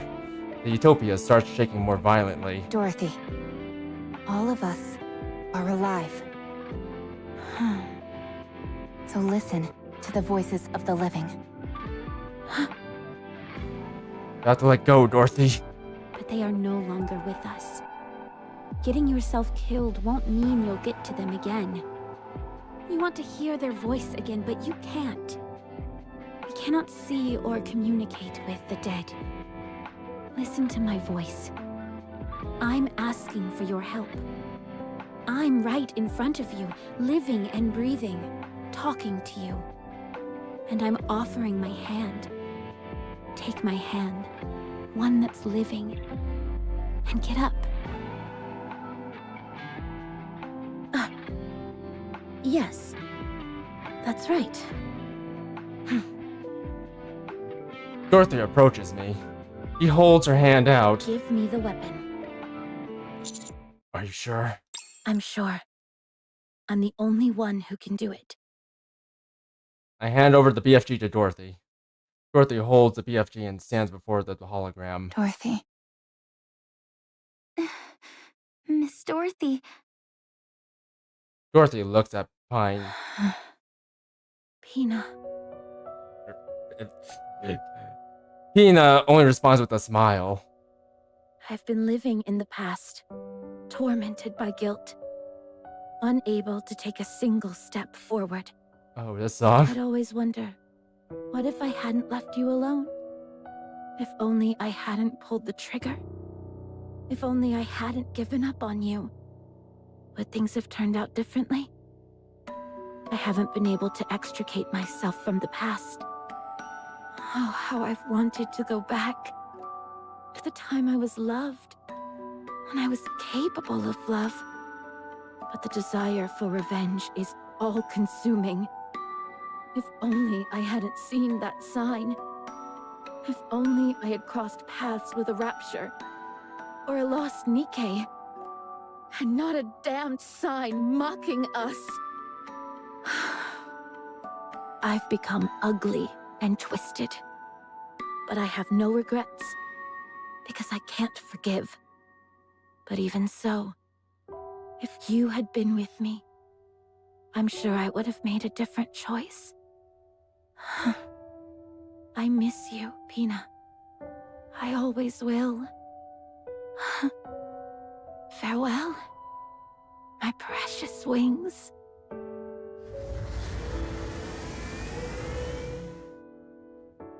Pina disappears, and so does Maya. All authorization has been restored. Rerouting ship now, dear passengers. Abnormality detected in power source. It's a rapture. A massive one. That's what's causing it. What? The rapture has occupied the Utopia's power source. I cannot control the ship until it is removed. Alright, So it all comes down to a rapture. Yet again. time to crack some heads. Rappy! Yes, everyone, let's go.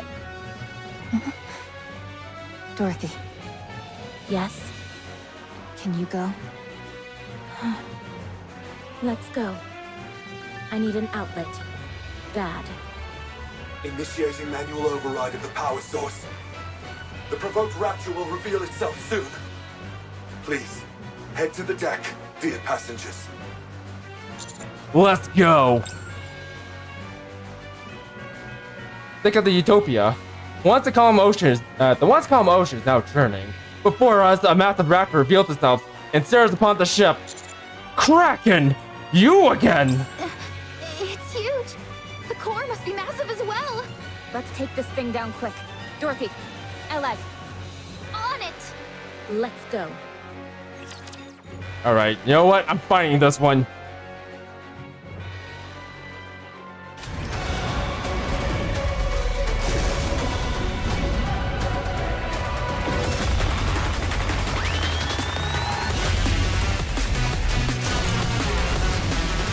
Hologram Kraken. Okay, you're a little different.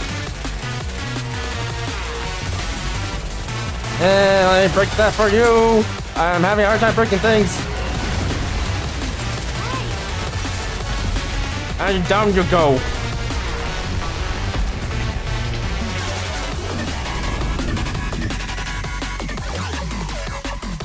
Is that the best you got? You gotta be kidding me.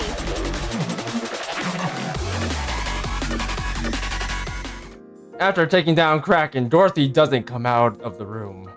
The Utopia safely changes directions and veers towards safe waters. After salvaging the Kraken and investigating the body, Ella quietly calls me and Rappy over. The Kraken's power source wasn't replacing the Utopia's. For some reason I can't explain, the Kraken's own power source, i.e. its core, had become drastically overpowered. What do you mean overpowered? Every machine is built with an output which matches its physical size. With the Kraken, however, its output far exceeded what would be suitable for its body. That means it had to expend that energy somehow. Why is that a bad thing? Isn't more energy a good thing? That's not always the case. Too much energy can put a strain on the body. Take That's you, real. for instance. Let's say you had the strength to lift 10 tons. Sounds great to me. The moment you attempted to lift that much weight, your bones would break and your muscles would tear. In other words, machines and living things alike need output levels which roughly correspond to their body. But this Kraken didn't have that. Therefore, it had to offload its excess energy somehow, and it seems it chose the Utopia as the outlet. That's how the holograms on the Utopia ship were able to remain functional, for better or for worse.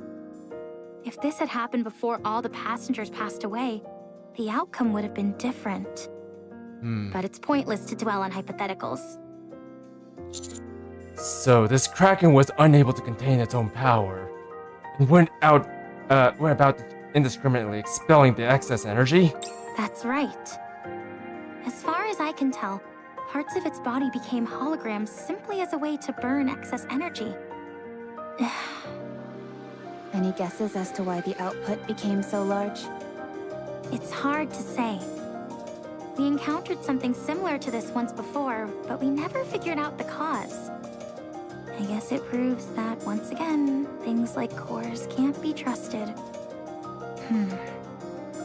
Maybe I'm overthinking, but if time did this to the Kraken, what does that mean for the Ark, and how much time it has left? Uh-oh. I thought dwelling on hypotheticals wasn't good. Oh, sorry, I got lost in thought for a moment. Anyway, the Utopia is running fine right now. Hooray! We'll soon arrive at a point where we can return to the Ark. Good, that's a relief. Now the only question is, what are we gonna do with the ship? Actually, Alfred says it has something to say regarding that. It wants to tell us all at once, though, once we've gathered. Let's do it! Alright, let's go. As we walk down the hallway, a loud banging on the door can be heard. Hey! What are you doing in there? I said come out! I would suggest refraining from violence, as it's hardly conducive to survival. How are you not pissed off about this? No one got hurt. All she did was knock us out. Yeah, all she did was throw you girls around like a rag doll. That's all she ever did. You say it like she did nothing wrong. Also, I'd be careful about, pissing off, Dorothy there. You got a taste of her power, and quite frankly, you can only go, you can only get a little bit more intense. Noisy. If you keep hitting the same spot, you're gonna break the door. Try knocking 10 centimeters to the right. Thanks for the tip. Are you not coming out? So you're gonna beat us to a pulp and then lock yourself in your room? Don't you have any manners? What is all this ruckus? Oh, hey guys. Elon wanted to confront Dorothy for what she did, so she asked us to meet up here. Why didn't you call me? You didn't get hit by Dorothy. You're Well, right, I didn't. That's because I used my words. to be fair though, she did get hit by Dorothy. A lot, actually. Like, more than the rest of you. She didn't even give us a chance to talk it out. Dorothy is probably going through a lot right now, like, a great deal. How about we do this later? I said come out!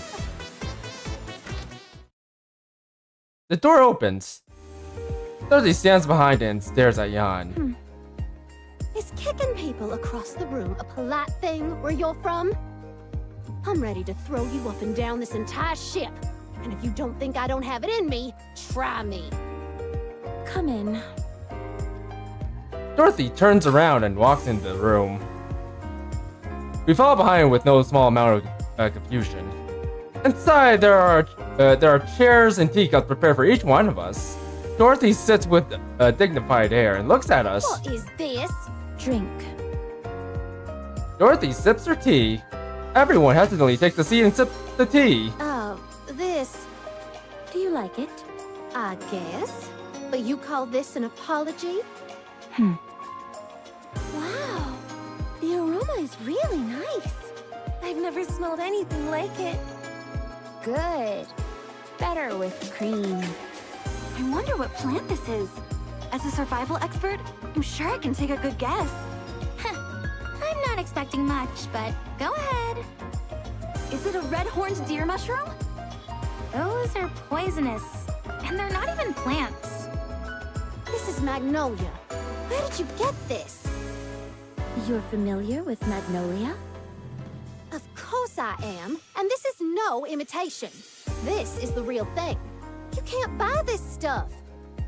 Did you smuggle it from somewhere? I'll give you some when we land. Don't think this counts as an apology. Just finish your tea. She refuses to say sorry even once. Fine. Give me another cup. You two are like a pair of kids fighting.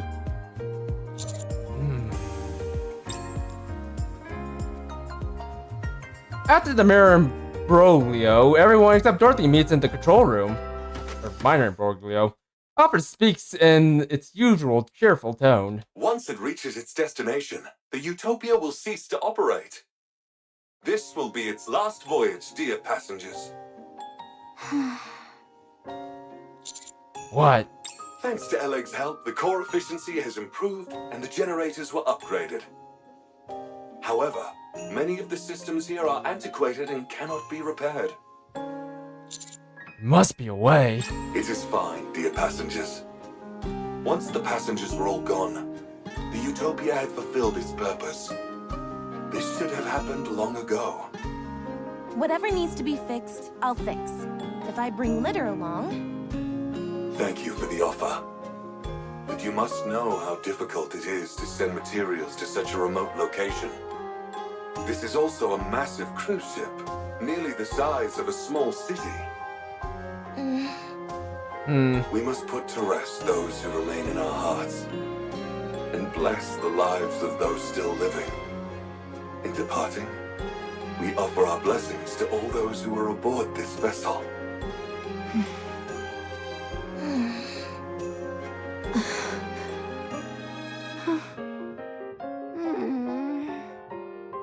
Until then, however, please feel free to enjoy everything the Utopia has to offer, dear passengers. Delicious meals, luxurious amenities, a safe environment, abundant supplies, comfortable sleeping quarters.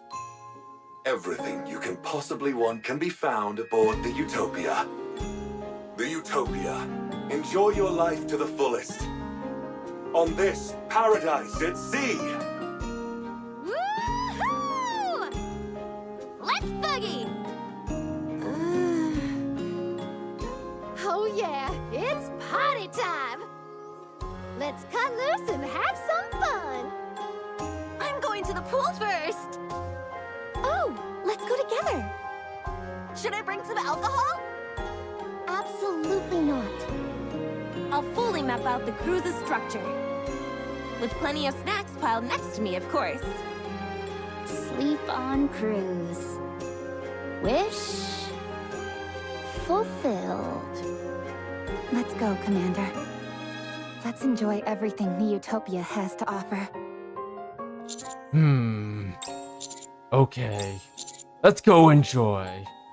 You We know... must put to rest those who remain in our hearts, and bless the lives of those still living.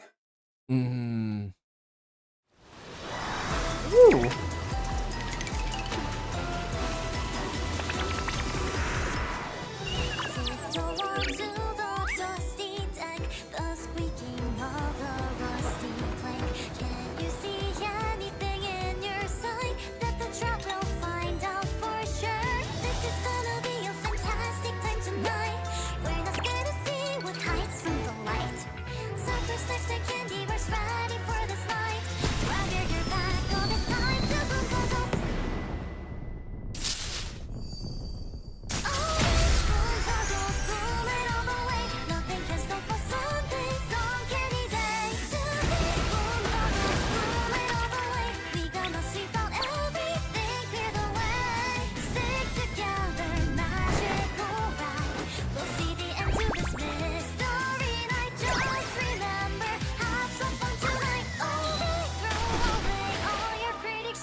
I wasn't expecting that. But anywho. Yeah, this is a very good story. If anything, Nikke never lets down when it comes to stories. Like, they never let down at all. If anything, I kind of fully enjoyed this, greatly. Well, granted, you know what? We could probably put this, like, next to a port and try to resupply the ship. Like, kind of use it like a, whatchamacallit? Kind of use it like a port, like, kind of reach to port and use that as a hotel or something. We could do that at least. Also big as a city. This cruise ship is not big as a city. Doesn't feel as big as a city. Proceed in that direction. Might wander around through this. Also, what's this? More tea bags.